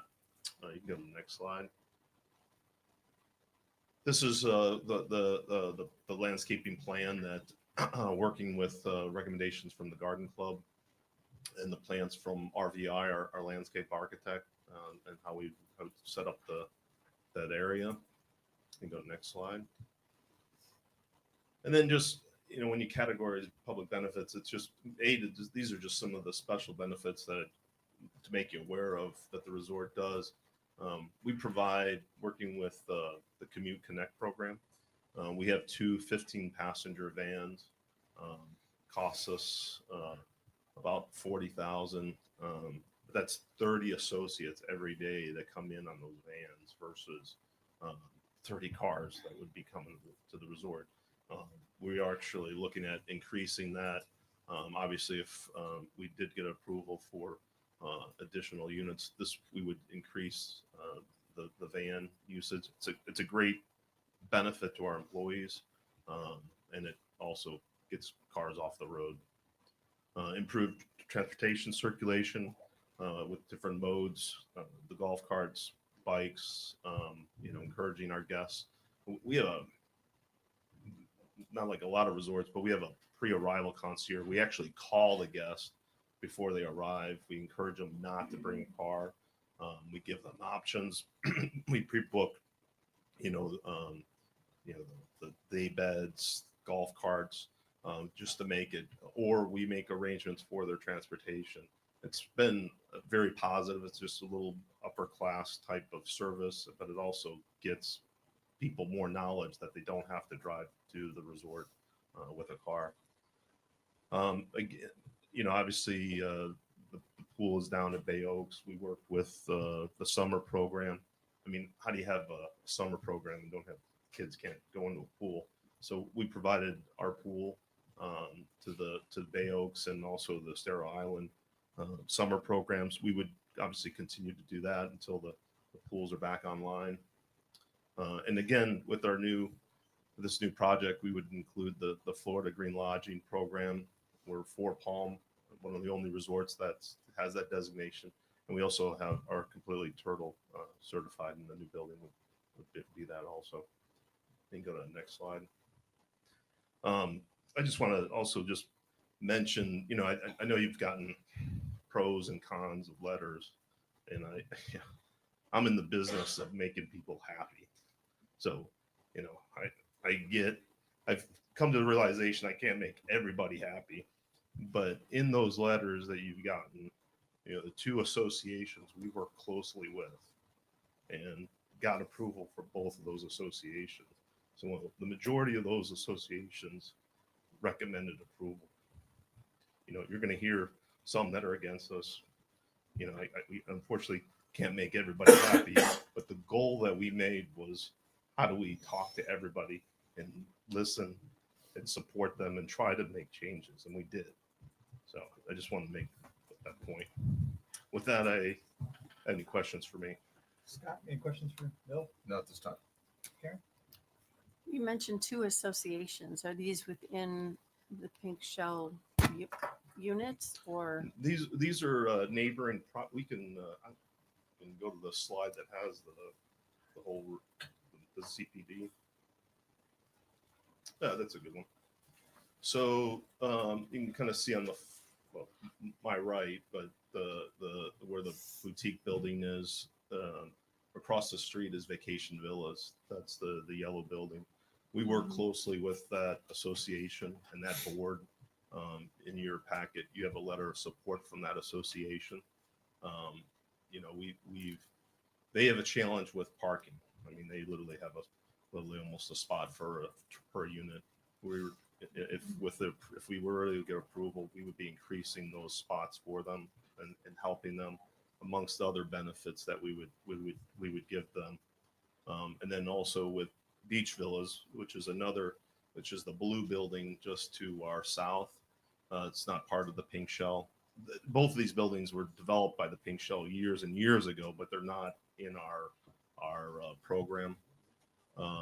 That also, we've gained their support. They had an intervener originally, and have now given a letter of support for the project also. We used to rent those units. When you look at, Bill, why do you want to have the extra 40 units? I mean, vacation villas and beach villas, we used to rent those units out. And it just caused operational challenges for us because we don't control the corridors or the look and feel of the buildings. And we would get complaints from people when they stayed at one of the main buildings and then stayed at one of those. It just didn't work. So, when you look at this project, you say, well, you're not building any more facilities. Well, we don't need to, because our facilities that we had handled all of those units and those programs over the years. Today, we don't rent any of those units out anymore. But those are the two associations that I was speaking to. Thank you. Vice Mayor? Could you comment a little bit more and elaborate on this concept of economies of scale in a resort such as yours, and how these units would help you achieve certain economies of scale to help you better utilize all the various amenities you offer? Sure. Well, as take the Beach Villas building, there's 42 units in that building. Those 42 units used to be 100% in the Pink Shell program. Vacation Villas, part of that building also was in our program. So we rented all those units. They used the facilities, they used our food and beverage, they used the pools. The sweet spot for a resort wise is in that 240, 250 range. I know you've heard it from other projects, but it's when you get to the scales of benefits. An elevator costs, $500,000 to $700,000. Doesn't, you need an elevator for 5 units or 50 units. But when you start getting those scales of those expenses, that's where those benefits come into play. But for us, it's really, we had that size, and we just want to be that size with the facilities. Can you discuss that concept as it relates to a post-Ian experience? In other words, your economic viability as a you're probably one of the top employers on the island.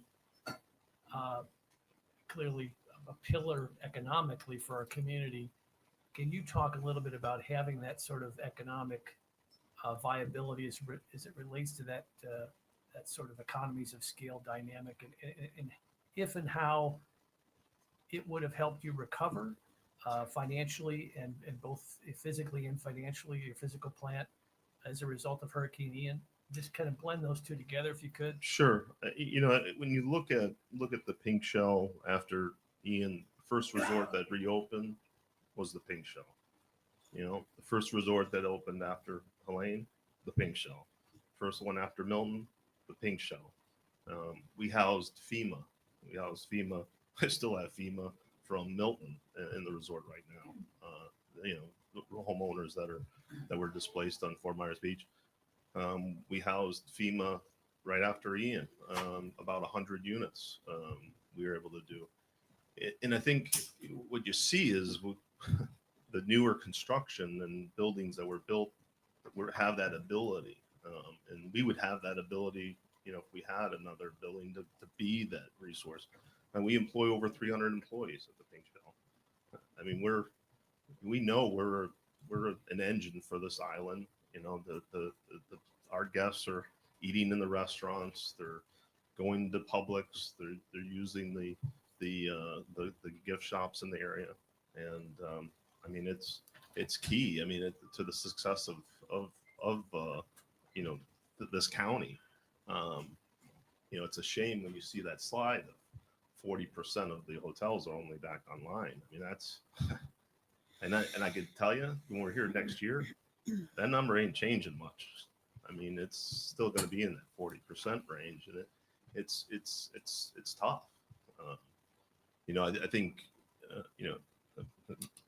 Karen mentioned about employee housing. One of the grim realities out of these storms, there's a lot more people for jobs, to where we haven't had to bring people internationals over. A lot of people lost their job, and it's I will say if you compared to pre-Ian, it's a lot easier to hire people right now because there's just a lot less restaurants and hotels open. You know, you've been in this business a lot for a long time, and you serve on the TDC. In fact, we served together for a year. I guess my question is, you look at that 40-some% return rate for the hotels. You said that's likely to remain stagnant for another couple of years at least. Do you have any sense, just given your knowledge of the island and the industry, what that number will eventually get to over the next 5 years? I don't think you'll see the number get back to fully. I think you're going to see projects that are, going to be converted to residential rather than hotel. I think that's just, the grim economics of real estate and where our pricing of real estate is now. Obviously, if you develop a hotel, your return on investment is going to take a lot longer than it would be if you were selling as residential. So I think that number is going to be less that you're going to see as if you want to just call doors for hotels is going to be less. I think you'll see a mix of vacation rental. I mean, even in those numbers, just the amount of vacation rental that we've lost also. And, we see it in our bed tax numbers every month. It's a challenge. But I think you're going to, I have no doubt we're all going to get back there. It's just going to take us some time to get back. And we're seeing, we're seeing a very strong first quarter. I mean, people are looking forward to coming down. I will say November, December was tough. I mean, a lot of people changed their plans after the two hurricanes. And, we were expecting much stronger November, December to being weaker. But the first quarter again looks good. I think people want to get back to Fort Myers Beach, and we've got a premier destination. And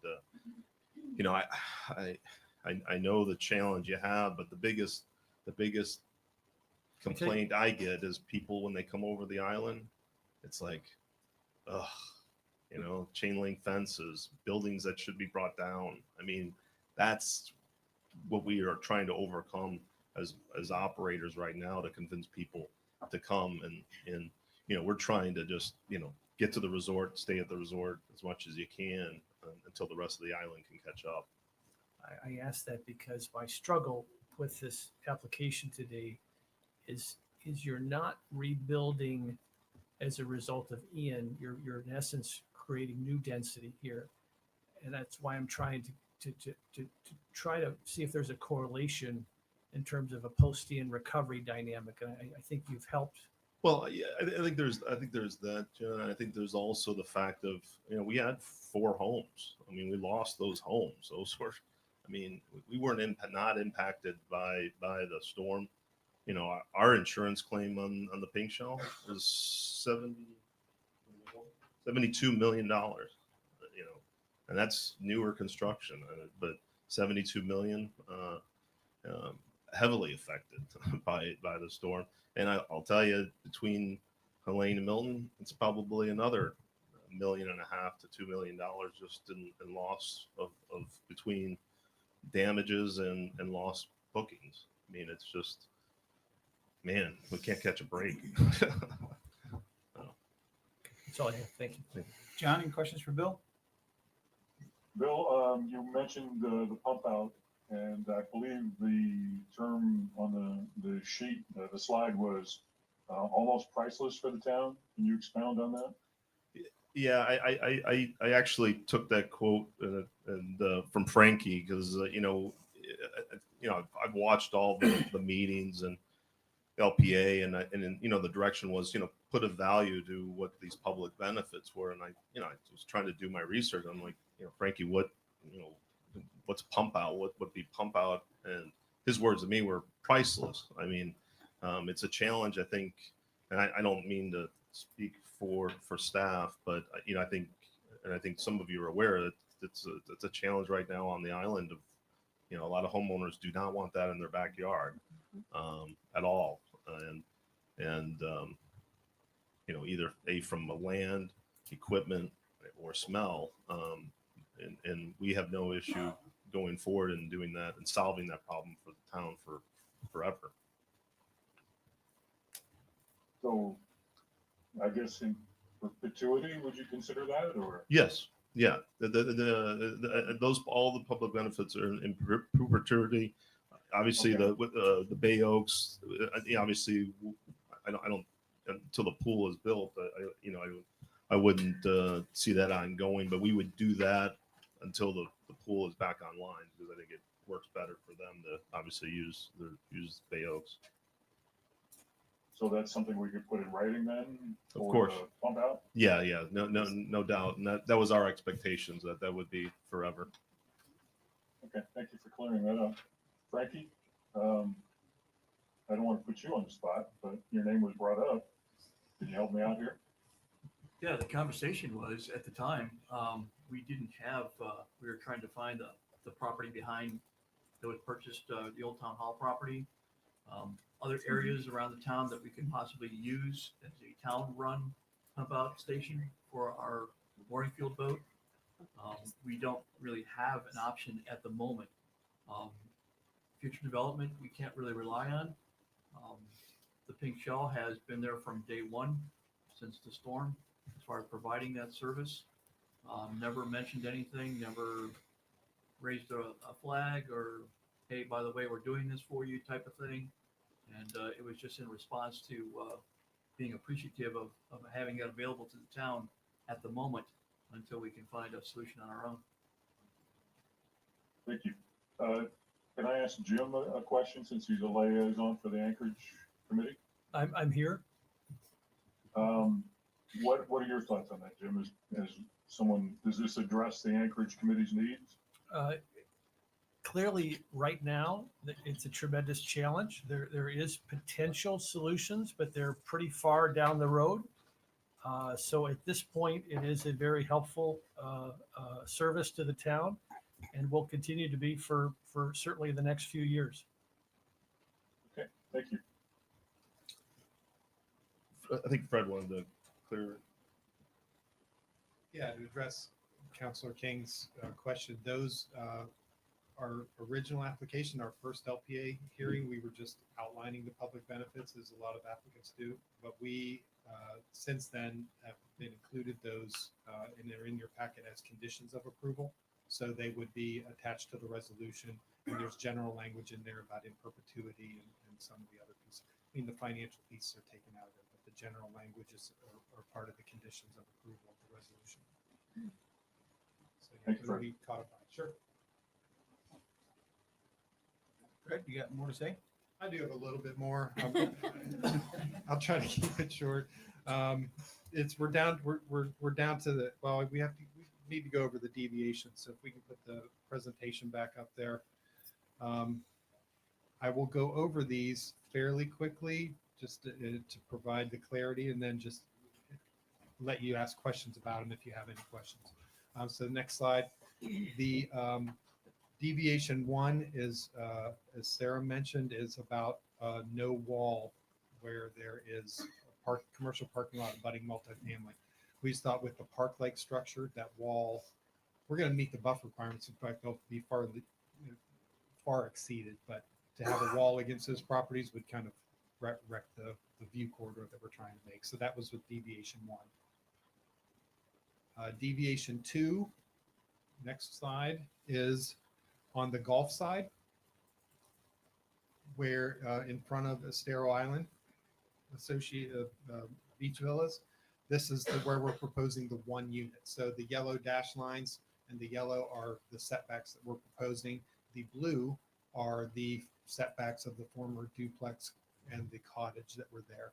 So we're trying to improve, I think we're trying to drastically improve conditions.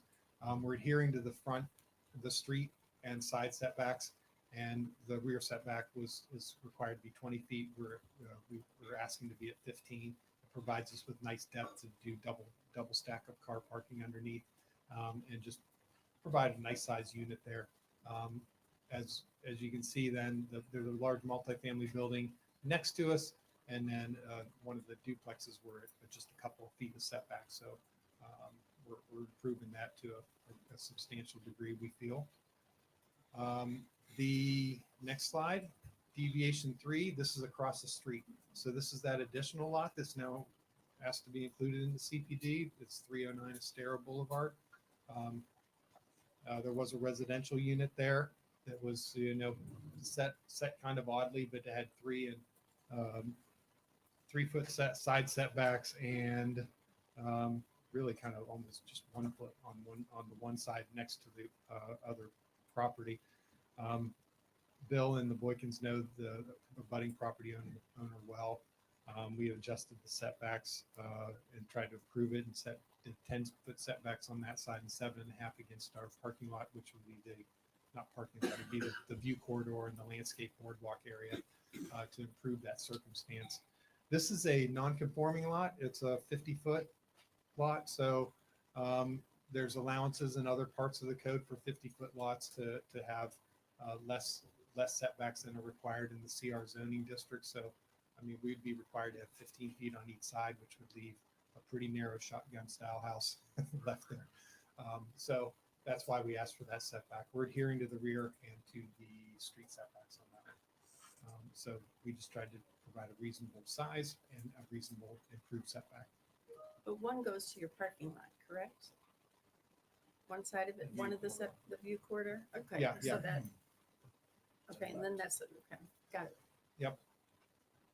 Yeah, and you can see the pier that's kind of in between the two pieces of property up there. That's the one that we're proposing to be a water taxi drop off. That would come to fruition. That's the drop off there. But since it's all part of this, and that's why we wanted to improve that setback a little bit on that side versus the 2 or 3 feet that it was, just to provide plenty of room for the boardwalk to connect to that, and the view corridor to be, not on top of the view corridor. The next slide, deviation 4. There's 2 on this. So we did have side setback deviations on both sides. The requirement is for waterfront or water side lots is 20 feet on each side. We had requested 10 feet on each side before. So we reduced the size of the building so that we could meet the setback at least on one of the sides, and we chose the side that's next to an abutting property to be a good neighbor to that piece of property. So we have 20 feet on that side and then 10 feet against the maintenance area of outage. So we didn't change that request. It's just we still have that deviation. And then there is a rear one. So we did try to either improve or match the current setbacks. I mean, the parking lots now are pretty much wall to wall on that, including the rear. The rear would be required to have 25 feet, and we're asking for 10 on that, which matches where the current parking lot is. It improves a little, but we're asking for the building to go there because the parking lot, the understory parking would pretty much match what was existing there. The deviation 5, next slide. Okay, Oh, go back. I didn't know. I numbered it wrong. Oh, the deviation 4 was actually 4 and 5. I'm sorry, because there's a rear setback and a side setback. So it's a mistake in the presentation. The documentation and the packages are correct. Deviations and the MCP is correct. Deviation 6 is about height. Obviously, we're only allowed to have 30 feet over base flood elevation, and we're going to 60 feet over base flood. And instead of 3 stories, 6 stories total.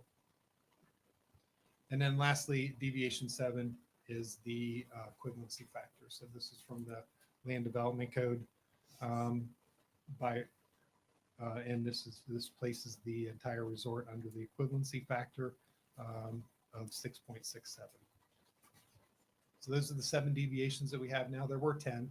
3 of them had to do with the public parking lot that was going to be on the beach access. So those are now removed because that isn't proposed anymore.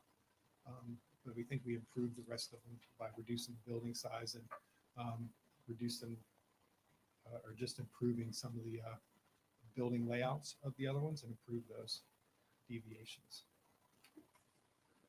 The last couple of slides I have is really the the stuff that we just want to have on the record.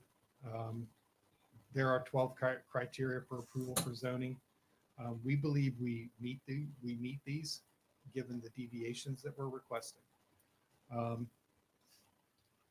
Staff can opine on their feeling on these, but we do feel like we're in compliance with the intensity of the district. And whether or not the FAR counts the bottom floor parking or not, we meet it. So we didn't need to ask for a deviation for the FAR.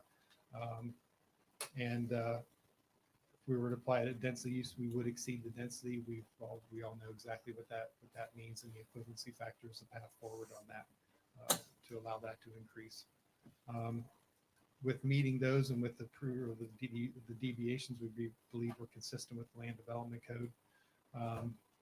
There's other things like the proposed mix of uses is appropriate. Obviously, this is the same type of use that's in that entire area on the north end, other than some of the residential properties leading up to it. So we're still in the hotel condo rental business up there. So we believe it's appropriate in the neighborhood and doesn't change the character of the neighborhood at all. Next slide is just the compliance with the comp plan and the consistency with the comp plan.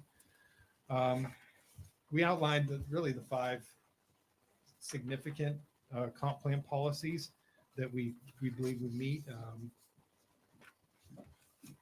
There's some interesting one on there, like policy 18-1, with the changes along Estero Boulevard should be improved.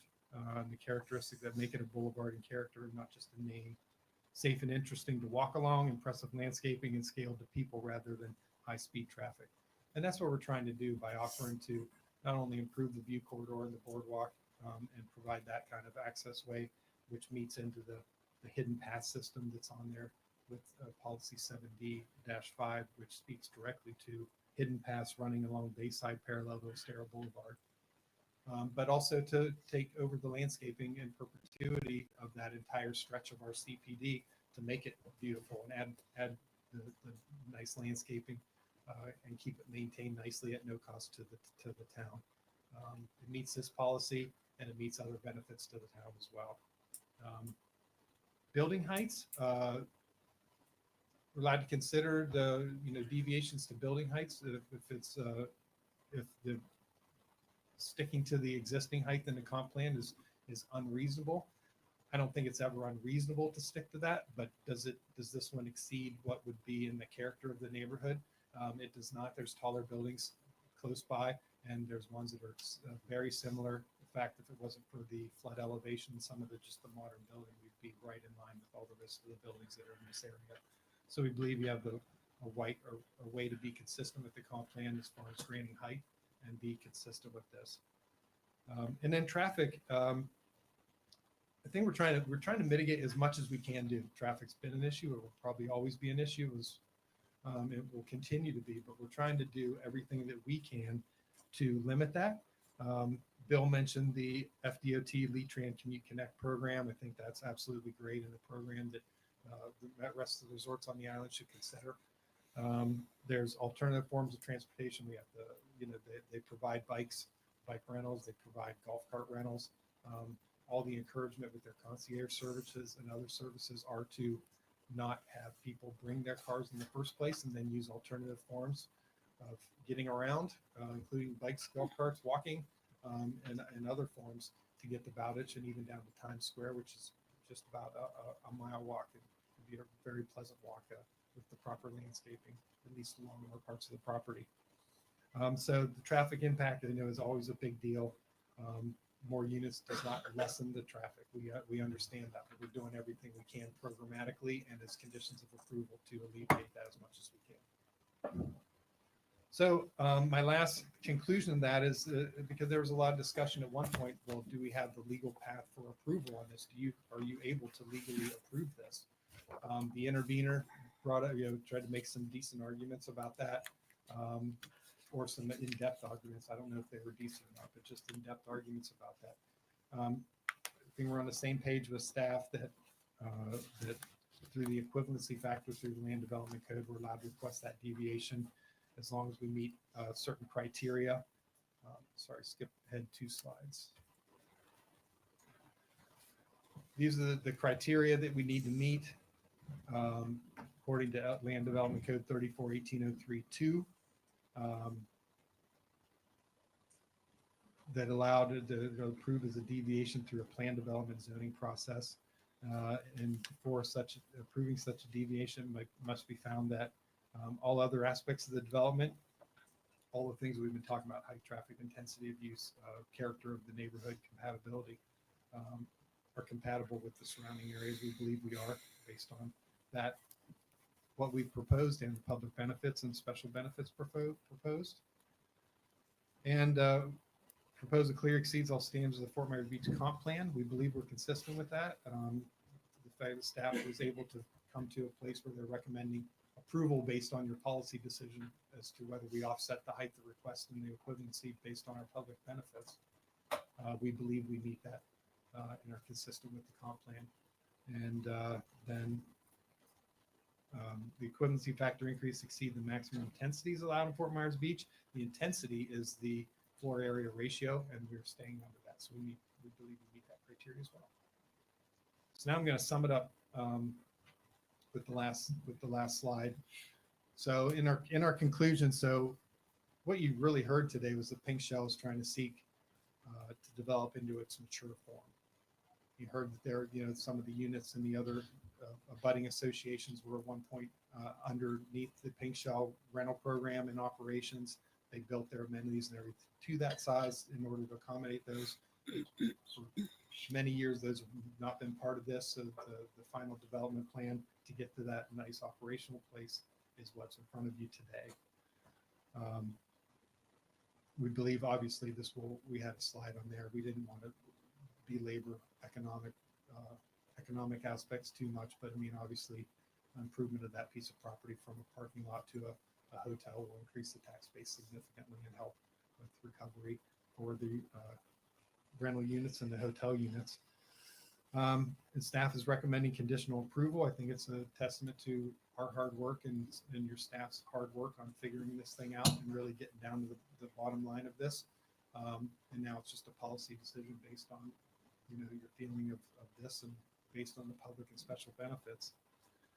And then we've put in the hard work. We believe we have now have the support of neighbors. Now we have support of the boards. I'm sure there's going to be individual owners in some of these that are going to probably have opposition to that.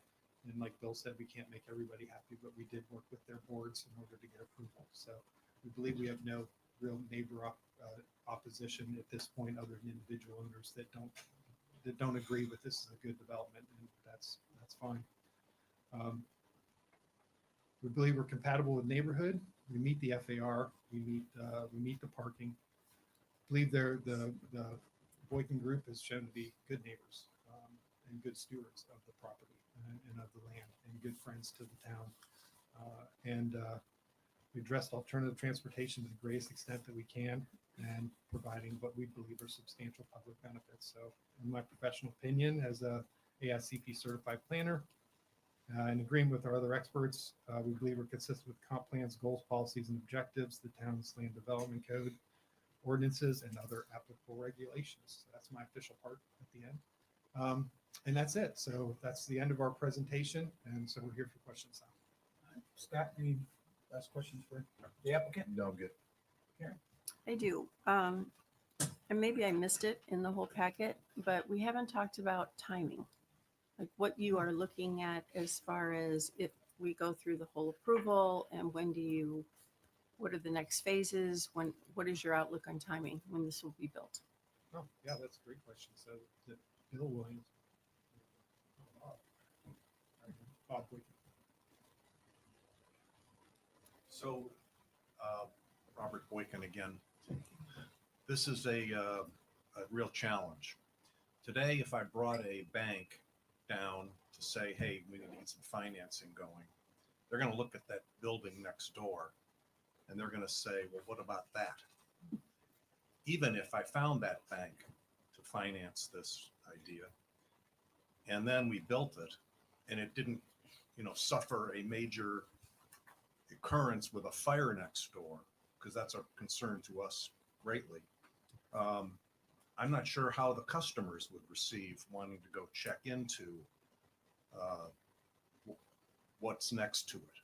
So I don't know the answer to that question. I mean, I'd love to hear the answer as to when are we going to see some action on getting rid of that building, but that's my dilemma. So, it is a function of, we've got to we've got to render them. We don't have set plans. So even, if that building wasn't there, just to start today, between doing the architecture and the planning and all the stuff that it takes in this day and age, you're maybe just shy of a year of work to get ready to then go out to bid, and then you got to build it. Now, this is a pretty simple building, so I don't think the construction side is brutal, but it's a year and something to bring it up. But my biggest concern right now would be I don't know how to get out of the blocks on something like this until we fix our neighbor. So I guess that leads me into two more questions. Town staff, where are we on that building? I believe Counselor can address this. So it's my understanding, a couple things are in play. That the, first of all, my last conversation with the attorney tells me that they were intending to fix it. I have personally seen the building. I don't think it's repairable. I think it is definitely a structure that needs to come down. So we now have a DOA process for code enforcement in place, and it is supposed to go on February. I had conversations with our code enforcement department yesterday, indicating that this one needs to go February in front of the DOA hearing examiner, the judge. There is my last conversation with the attorney for the property owner was that there was some type of pending approval. And I would have to defer to Sarah as far as what the status of that application is. And so that's pretty much where we are. One more item is that recently it has been observed that there is a derelict vessel in the backyard. And I understand too from code enforcement that they are proceeding with an action to address that part of the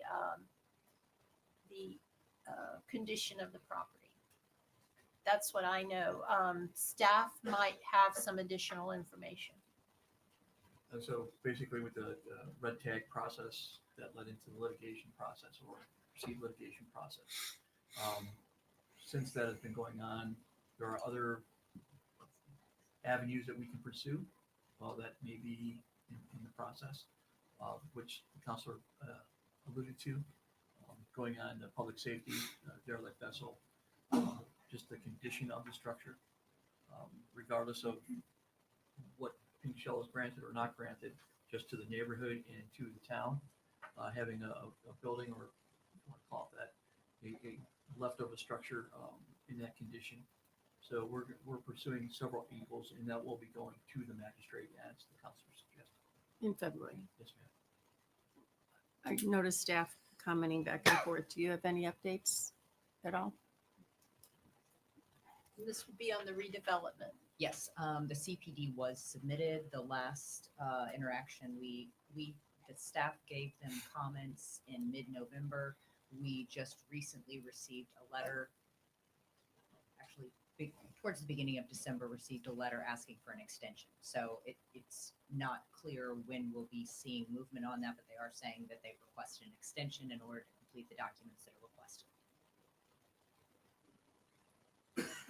So is there, I mean, I get the dilemma, but does that keep you from going through the process of the renderings and starting on the architectural design, which is in a year? That's a year right there. Yeah. Of going through that. Is that something that can be started on? Well, so there's that issue, if you will. The other issue is, as Bill alluded to, I mean, 2024, we thought we were going to do better than we did. Was not a great year. Our look into 2025 is encouraging. I'm going to, in order to even approach the economics of debt and equity, we've got to have proof, not just forecasts. And so I need to see the season. This season is critical. We have to see this unfold in the way we think it's gonna. It's looking good on the books. But in order to go out and do this work, which is we're over $300,000 to stand here and have this conversation for us right now. So to keep going is, it's just expensive. And we need to have the confidence that, okay, we're going to be able to have a set of numbers we can take to the lender. I don't, the equity I'm not as concerned about, but but we are going to need debt to do something like this.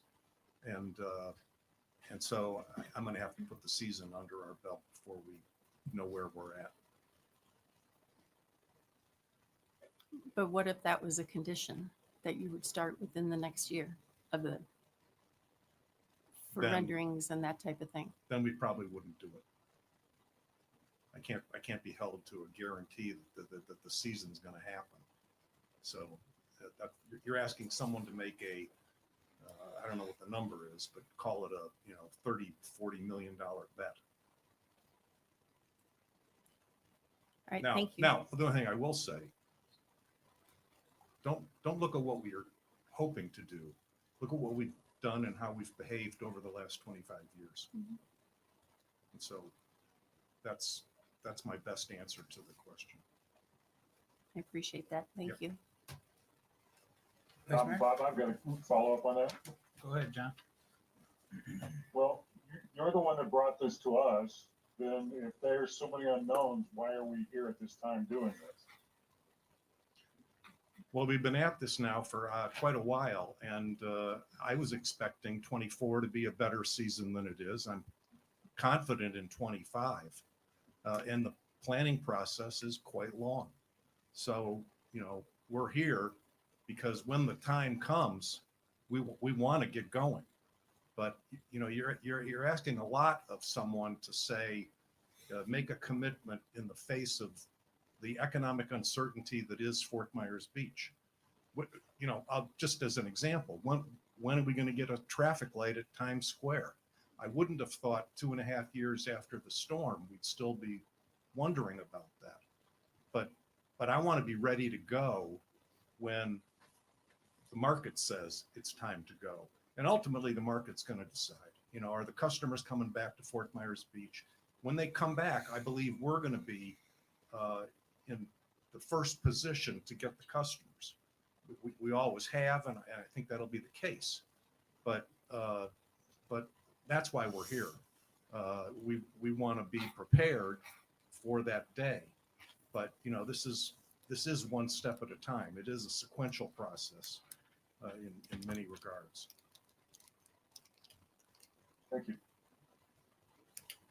Thank you. Since you're up there, John, do you have any other questions for the applicant?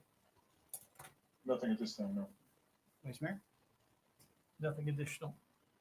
Okay, thanks, sir. Thanks. Anything else to add? Anyone? Fred? No? Okay, then at the request of a anonymous person, we're going to take a brief 10-minute comfort break before we start public comment. Comfort break. Sarah, can I ask you a quick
Should go 100 miles an hour, but you know, if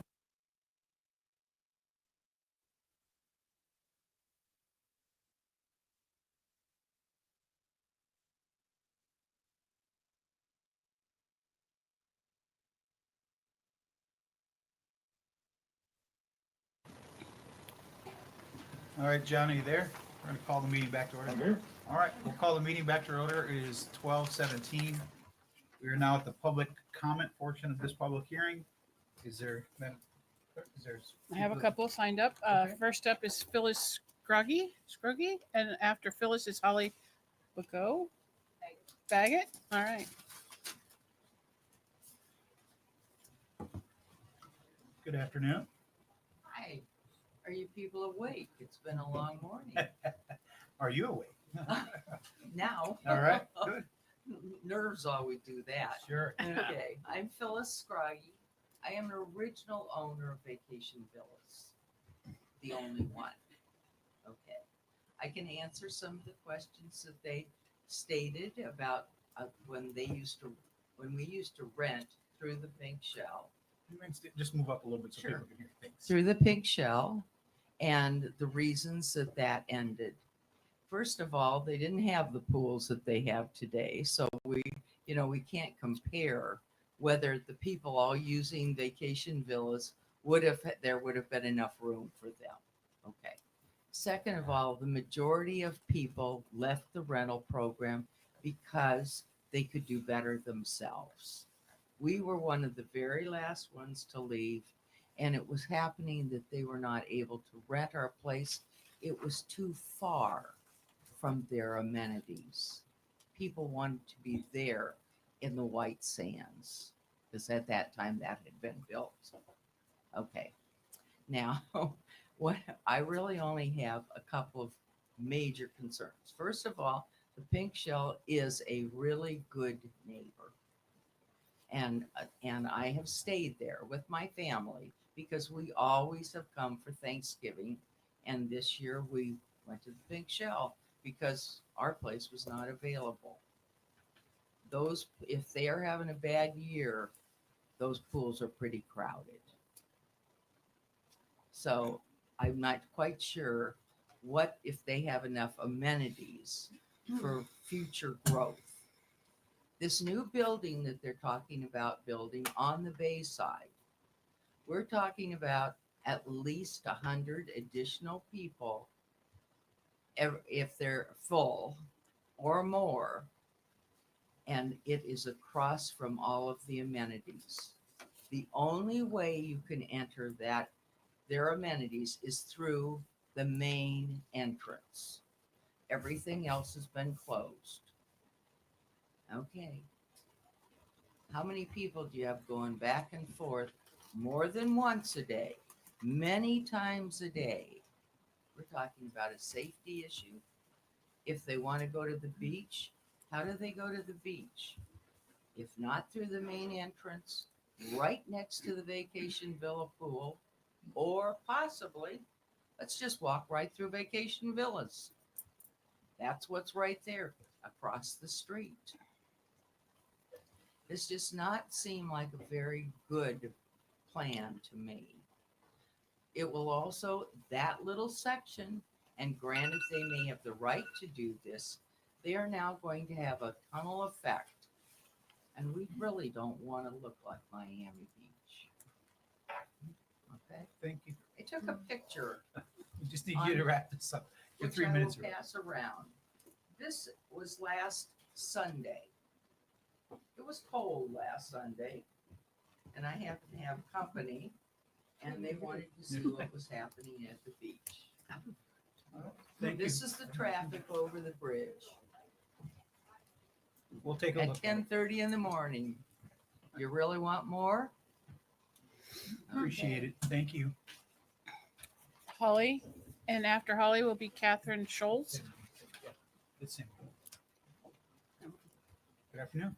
Good afternoon. Hi, my name is Holly Baggett. I'm an owner at Vacation Villas, 100 Estero, which is the proposed property that's going to be most impacted by this new hotel. I want to set the record straight on a few points. Our board is 5 members. The vote of our board was 4-1. to agree to not oppose the Pink Shells plans. And just like we all agree, they're a great neighbor. And I think our board was so concerned that they're going to get everything they asked for. And we're only 30 people, 30 owners. Once again, 4 voted for it. Owners didn't vote. This was not a full wide vote of any of us. But we are going to get 3 parking spots more. Now I want to talk about the parking spots across the street. It is a deeded easement. We don't lease those.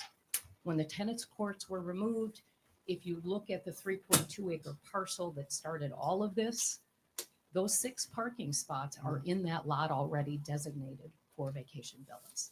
So once again, these aren't leased, but they're going to do us a favor because we only have 30 spots in our parking lot. We have 30 spots, 30 owners, 30 units. So once again, what I want to say is if you look at the comprehensive plan, this is a mixed-use residential area. We are the only residential building. We've got Motor to one side, Beach Access 43 to the other. We now have their new events garden next to that you approved last year. We have 39 liveaboards across the street, which don't count towards density. And now they want to put the 40-unit hotel directly across the street in front of us. I didn't want to live at Disney World. I don't mind. They've been a great neighbor, but I don't want to be surrounded by guests of a hotel and have nowhere to go. I've got Publix on all sides of me. They didn't lose this in Ian. They lost nothing in Ian to this scale. I think when they talk about the size of that parcel, I believe it's 0.47 of an acre. It's not a full acre, lot 38 and 39. So if Jim, you asked for these density numbers from Sarah, and what could they get if they could get something, regardless of the comp plan, the covenant, taking all that away, I don't think it's 12 units. If 1 acre gives them 12 units, it's only a half an acre. Now, I did bring our box presentation to show you how big this property is. This is the parcel. We did revise this because, as you know, they have 3 10-foot setbacks, and they have now 1 20-foot to the neighbor. This is how that's going to look on that parcel when you come down the street. You're coming down to Scarrow, this is the front of the building. This is what people will see. This is us across the street. They aren't compared to the we have a 45-foot setback from the road. All the properties really have a very large setback. This thing is what everybody will see if you allowed them to have it. And for us and the safety concerns and the people coming across the street, we will be impacted most by any decision to allow them to have more of a hotel. Thank you. So thank you. Catherine Scholes, and after Catherine is Jack Holsom.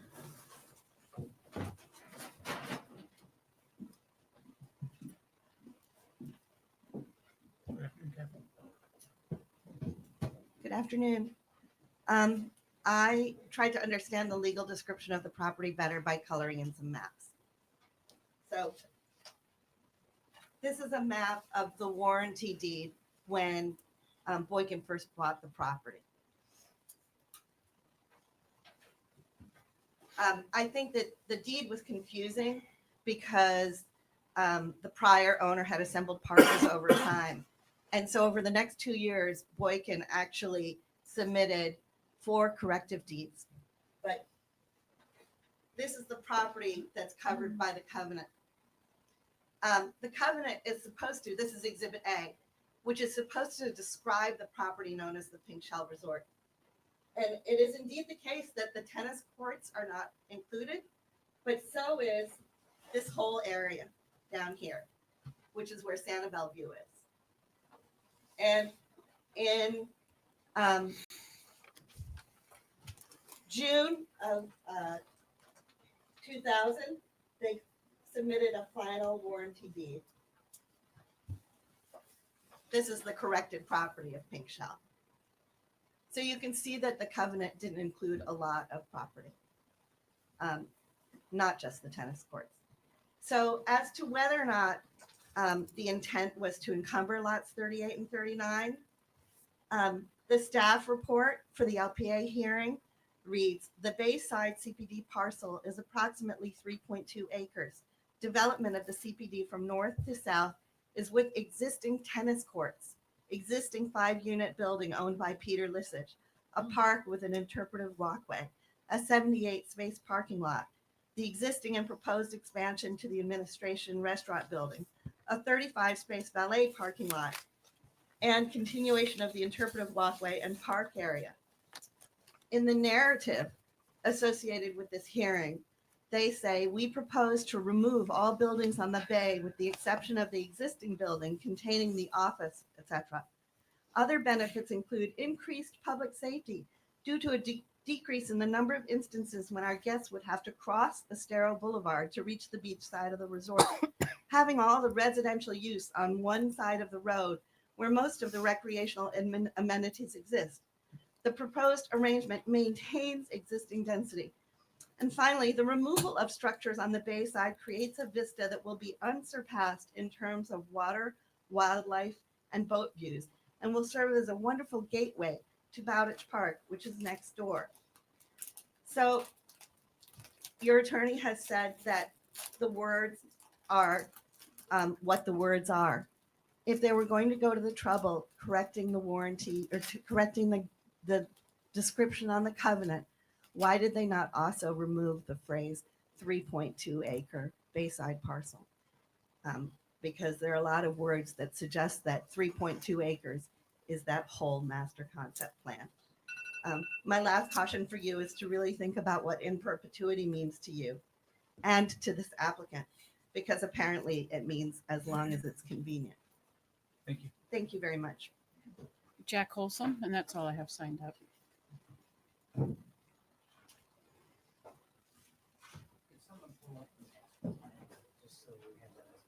Let's see if they can, hold on a second. Can you find the master plan? I have one more after him. For the record, my name is Jack Holsom, and I'm a neighbor to the Pink Shell at 319 Estero. So when we look at- Yeah. my name is Jack Holsom, and I'm a neighbor to the Pink Shell at 319 Estero. We were part of the group that was wiped out and are suffering through the rebuild process right now. So if you look at that master plan, 309 is the far upper right, and there's one residential lot next to that, and then that's where we are. So my first question, if you look at the master plan, is for 309, is that being proposed as a single family residence that just the resort is going to manage, or is that going to be like hotel unit? We'll have them, we'll have them address it on the rebuttal comments. Okay, so if that's going to be, we have no issue if a residential, single family residence is built there. They have the right to do that. We support doing that, but we would not support deviations to the setbacks or doing 3 living stories or height changes. All the homes on the Back Bay, all are built according to the same rules, and there's 2 stories above living, and they meet the setbacks. So it wasn't clear to me either whether the setback from the bay is 25 feet from the street. I couldn't see that. Then if you go across the street to the Gulf Shore property, again, the right to rebuild single-family residences, have no issue with that. If they're looking to put hotel units in there and convert that to hotel units, then we would oppose that and ask that you not incorporate those into this CPD and leave those as residential properties, subject to the same 2 floors above flood and with the height restrictions and lot line variances.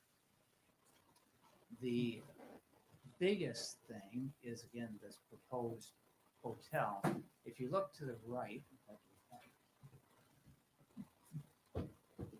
I believe this area is now what's claimed to be covered by the covenant. Is that correct? In the middle of 2023, I think the Pink Shell put a proposal in before the LPA that developed that whole section, with the exception of lot 309. Now there's a proposed development on that little piece with the big hotel on it. So one concern is a neighbor, and I don't want to be here. We love the hotel. We love our neighbors, but there's a lot of people that are concerned. There's a lot of people in their 70s and 80s that just don't feel like they can speak out. And we love the neighbors so much, we don't want to do it. So I'm not here because I want to. But if this was put over in perpetuity, and there's a development proposed in the middle of 23 to develop that whole thing, what does perpetuity mean, and how can we ensure that if something's approved on this piece, that something's not going to be proposed later for the rest of that piece? So that's a concern that a lot of the neighbors have. So I think there's a lot of ambiguity as to what was the intent. I've spoken with neighbors. We'll have them address that at the end. I think we understand what you're saying, and I think they do as well. I'll be real quick. Wrap it up for me, please. I've spoken with neighbors, spoken with LPA members, etc. I believe the intent was the Pink Shell were asked to eliminate the density on the bay side, give us what we want over here. That was the spirit of it, to preserve the north end, and that's what was done. So I would ask that sometimes we need to just want what we have.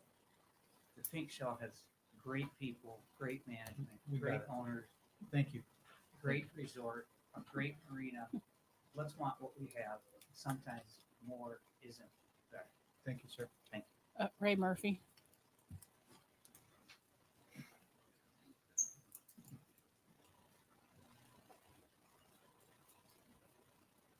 Ray Murphy, I'm still under oath. You get a history lesson every time I come up here. I was sitting in the exact seat you are right now, Dan. I was mayor at the time when this CPD came before us.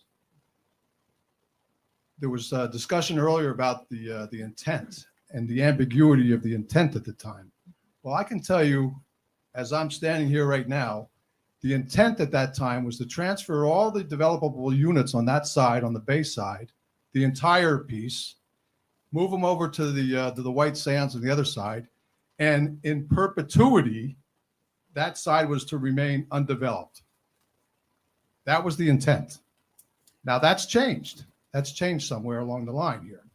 So, just to be clear, they wanted their units transferred from the bay side over to the Gulf side to get their extra stories, what have you.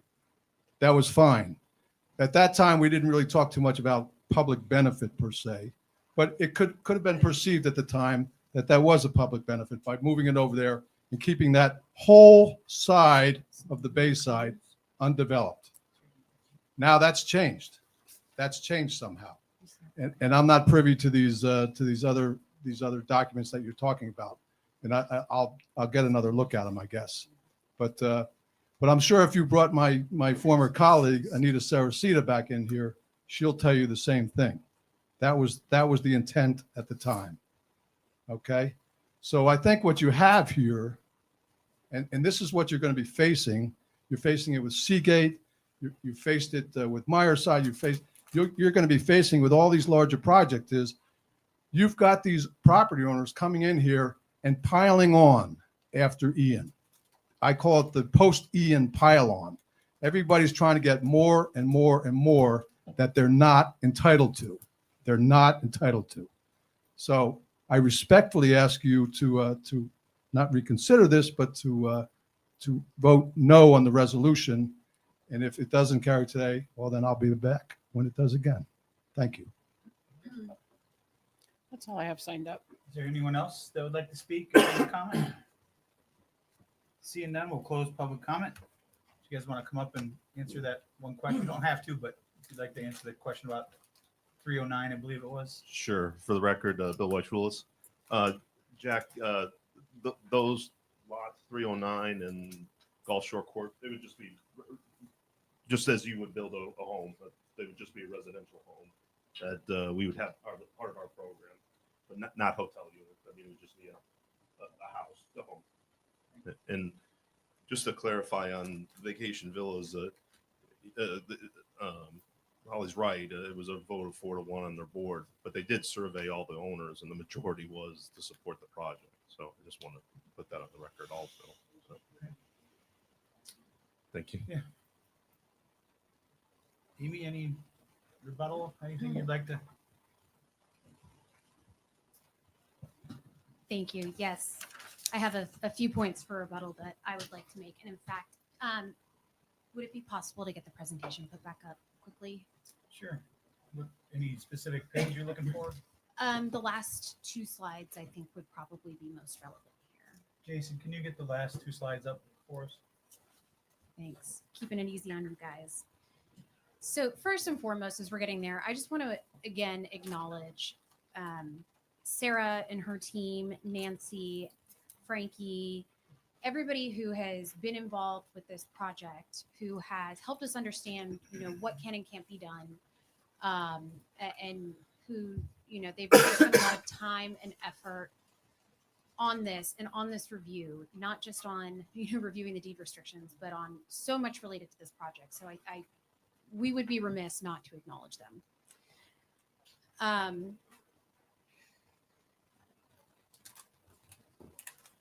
So just a couple of things I want to hit on quickly, because there's a lot of discussion about the intent of the restrictive covenants and all of that. So we do need to look for intent where there is ambiguity in the written document. But to the extent that there is not ambiguity in the written document, we do not consider previous communications, correspondence, agreements that were not incorporated into the restrictive covenant. So what that means is we really have to look at the restrictive covenant itself. That is what is enforceable. And only when the language is ambiguous do we start getting involved, employing statutory principles of statutory construction and these theories about strict construction versus liberal construction and all of that. So here, the legal description in the restrictive covenant is not ambiguous. But even if it was, it would be construed strictly in favor of the property owner, again, because these types of restrictive covenants are kind of, the case law on this is clear that these are not favored by law. It's also really important to note that the case law also states that the opinion of witnesses regarding what the use of the premises would be is not binding here. We look at the actual language in the instrument. So we can talk about what was intended or not, but the instruments are clear that lots 38 and 39 of Block D, which is the boutique hotel parcel, is not intended to be here. So I wanted to hit on that quickly. And another thing that I want to hit on, Amy was kind enough to forward me some additional emails that had been received in opposition to this project yesterday and this morning. And what we've heard in public comment today, what we've read in the emails, there's a lot of concern about impacts, things like traffic, negative impacts from increasing the equivalency factor, things along those lines. I think there were some concerns about drainage and environment and, other impacts. So as Nancy stated earlier, the burden of proof here is competent substantial evidence. So what is and is not competent substantial evidence is pretty clear. And this was discussed really well in a 2017 case called Catherine LLC v. Fagan, which is out of the first DCA. And lay witnesses may offer their views about matters that don't require expert testimony. So they use the example that the natural beauty of an area can be competent substantial evidence when testified by a lay witness. When we start talking about traffic, impacts, things of that nature, that's where Florida law does require that we have an expert to testify on that. And you've heard from multiple experts today, but specifically the experts in planning would be Sarah and Fred. And they're in agreement that the impacts from this development don't exceed what the criteria for approval here.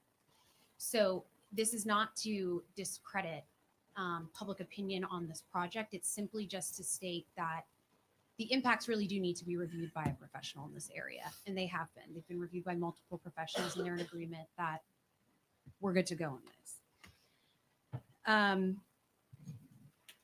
There was some discussion that the development of this particular boutique hotel would affect people's enjoyment of Bowditch Park. I think that's a little bit of a red herring. So I just want to put that on the record and say that this is private property. People have rights to use their property in accordance with what is allowed by the town, the state, and the federal governments. So you can't, it would be improper to deny development of a parcel simply because it's next to a public park. We just don't see that.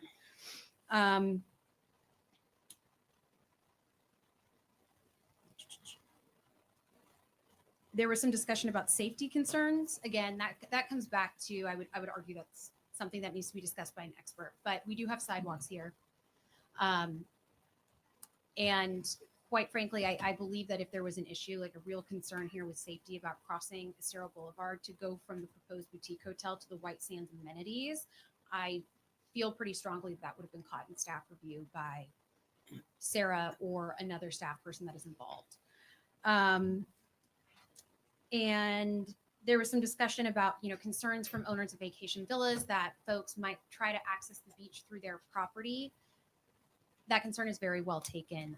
My suggestion there would be to consider the law on this does require property owners to engage in self-help. So a hotel owner is not responsible for its guests trespassing on private property, but the condominium association is responsible to prevent that type of trespass. So that is something that can be handled very easily. I mean, we see this all over the island and really all over the world with development. People take steps to prevent trespass. I also want to clear up the discussion about the 12 units that are remaining on the Gulf side. So as Sarah hit on in the very first part of her presentation, the 1995 zoning ordinance or zoning resolution that was adopted by Lee County provided that there were 59 hotel units approved for all of the Bayside property, which does include lots 38 and 39, the boutique hotel parcel. And I believe that actually also included lot 37 with the now dilapidated structure. In 2000, when that density transfer was made, it transferred 47 units, not the entire 59. So again, that indicates to us in pari materia, when we're looking at the legal descriptions, the original 2000 zoning ordinance, the recorded restrictive covenant, and then the amended resolution. And when you take that into context and you also see that there were 12 units that were not transferred, it just further bolsters the argument that the intent was not to transfer developable rights from the boutique hotel lot. And then,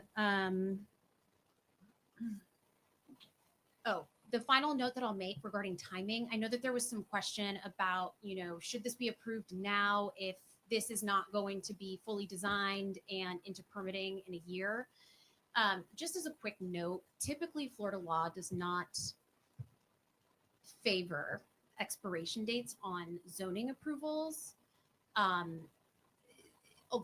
Many jurisdictions actually used to put expiration dates on either the zoning approval itself or on the master concept plan. And there's quite a bit of Florida case law that has found that that's improper. So in the interest of not only preserving the property owner's rights, but also making sure that whatever decision is made by the town, by y'all, to make sure that it's legally defensible, I would just say that timing conditions can be a little bit challenging. And I would just, again, not only just for the applicant's interest, but for the towns, I would suggest that we not include a condition regarding timing. But certainly we are open to other conditions related to other concerns that you might have, anything that y'all might want to throw out there. So I know that was long-winded. Thank you for your time. Please let me know if you have any questions. John, do you have any questions before we go to? Not at this time. Vice Mayor? None. Yeah, I just want to go back to the, excuse me. I just want to go back to the amendment 0007A, which basically said those two parcels were not to be included in this in perpetuity. And at that time, I mean, Dan Hughes was the mayor. And it was a 5-0 vote in favor with that, with Anita Saracita, Dan Hughes, Terry Kane, Gar Reynolds, and Ray Murphy. So that's, I think, what we're talking about is to keep that these were not included in the perpetuity, correct? Right. Just the boutique hotel parcels, just 38, 39. That was, I shouldn't say just, they didn't own 309 Estero at that time either. But the 38 and 39, where we're proposing the boutique hotel, was clearly not intended to be encumbered by that density transfer. Okay. Thank you. Thank you. Thank you all. Appreciate your time. Oh, did you have a question for me, Mayor? Nope, I just asking if Scott does. No, I do not. Thank you all. I appreciate your time. All right. If there's nothing else, I'll now close the public hearing and request a discussion or a motion from town council to approve with conditions, deny with reasons, or a continuance to a time certain. Discussion? Jan, Oh, I think that Ms. Prost wanted to say something as well after Ms. do I have to unclose the hearing to make this? Mayor, I think you can do a lot of things. Unclose it. All right. So Unclose. just, Reopen the hearing. just There you for go. clarification, Amy was talking about the 12 units that were remaining on that Bayside parcel that was referenced. Those 12 units were already allocated and they were moved. 5 remained on that multifamily property that's now the dilapidated property, and 7 of those units got transferred to Casa Playa. So the reason they couldn't have, so those aren't remaining units that could be used. Those are units that are allocated already to the existing multifamily and over to Casa Playa. So I didn't want it to seem as if there were 12 units hanging out that somebody could use. so I have a question so the 47 units, was that with the hotel equivalency factored in, or was it just 47 and then they times it by 2? At that time, they didn't use an equivalency factor. Okay. So they just called it 47 hotel units. Okay. Karen, have questions for Jim? Nothing additional. John, anything additional? No, but thank you for clearing that up, sir. Just to get Come on, we reopened it, so let's hear that rebuttal. Well, I want to answer your question. Okay, sure. Because there was 47 over there. Can you move up just? I'm sorry. There was 47 that got transferred across the street, but on the site where the White Sand Villa building is, and I'm going to round numbers here, there was 43 or 45 cottages. So those numbers were added together. So there wasn't an equivalency factor. It was a consolidation in one location of density. Gotcha. Okay. That makes sense. Thank you. Thank you. Okay. Now we'll close the public hearing and ask for discussion or a motion from council. John, anything you'd like to say? I guess what I'll wait till a motion comes forward. Thank you. Okay. Jim? Okay. Karen? I wonder who's going to make a motion. I'll wait. I can't, so down to you, Scott. Okay.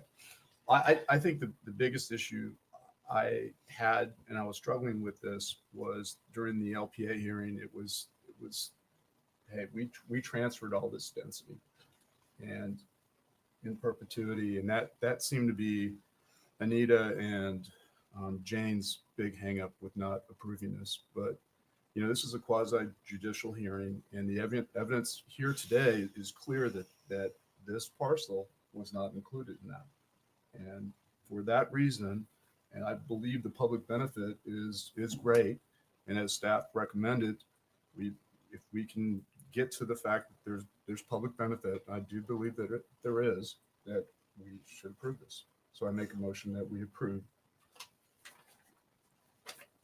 ordinance 24-35 Pink Shell Resort CPD. And that's moving it to second reading Moving it to a second reading. on February Um, 3rd. No, is it January 21st? you know? January 21st. February 3rd. Oh, Oh, it does? Date Oh, certain sorry. with Yeah. all the deviations Yeah. Okay. and conditions. Okay, there's a motion by Counselor Safford. Is there a second? I'll go ahead and second that. Okay, we got a second by Counselor King. Further discussion? I would, before the second reading, I would like the two items that were talked about as being priceless to have some prices put with them. The economics of the benefit to the town would be a big help for me. What was the other one? Oh, I'm assuming you're referring to the pump out boat? It was the mooring, the pump out, and then the street, the stormwater issues. Okay. I just have a comment. Yes.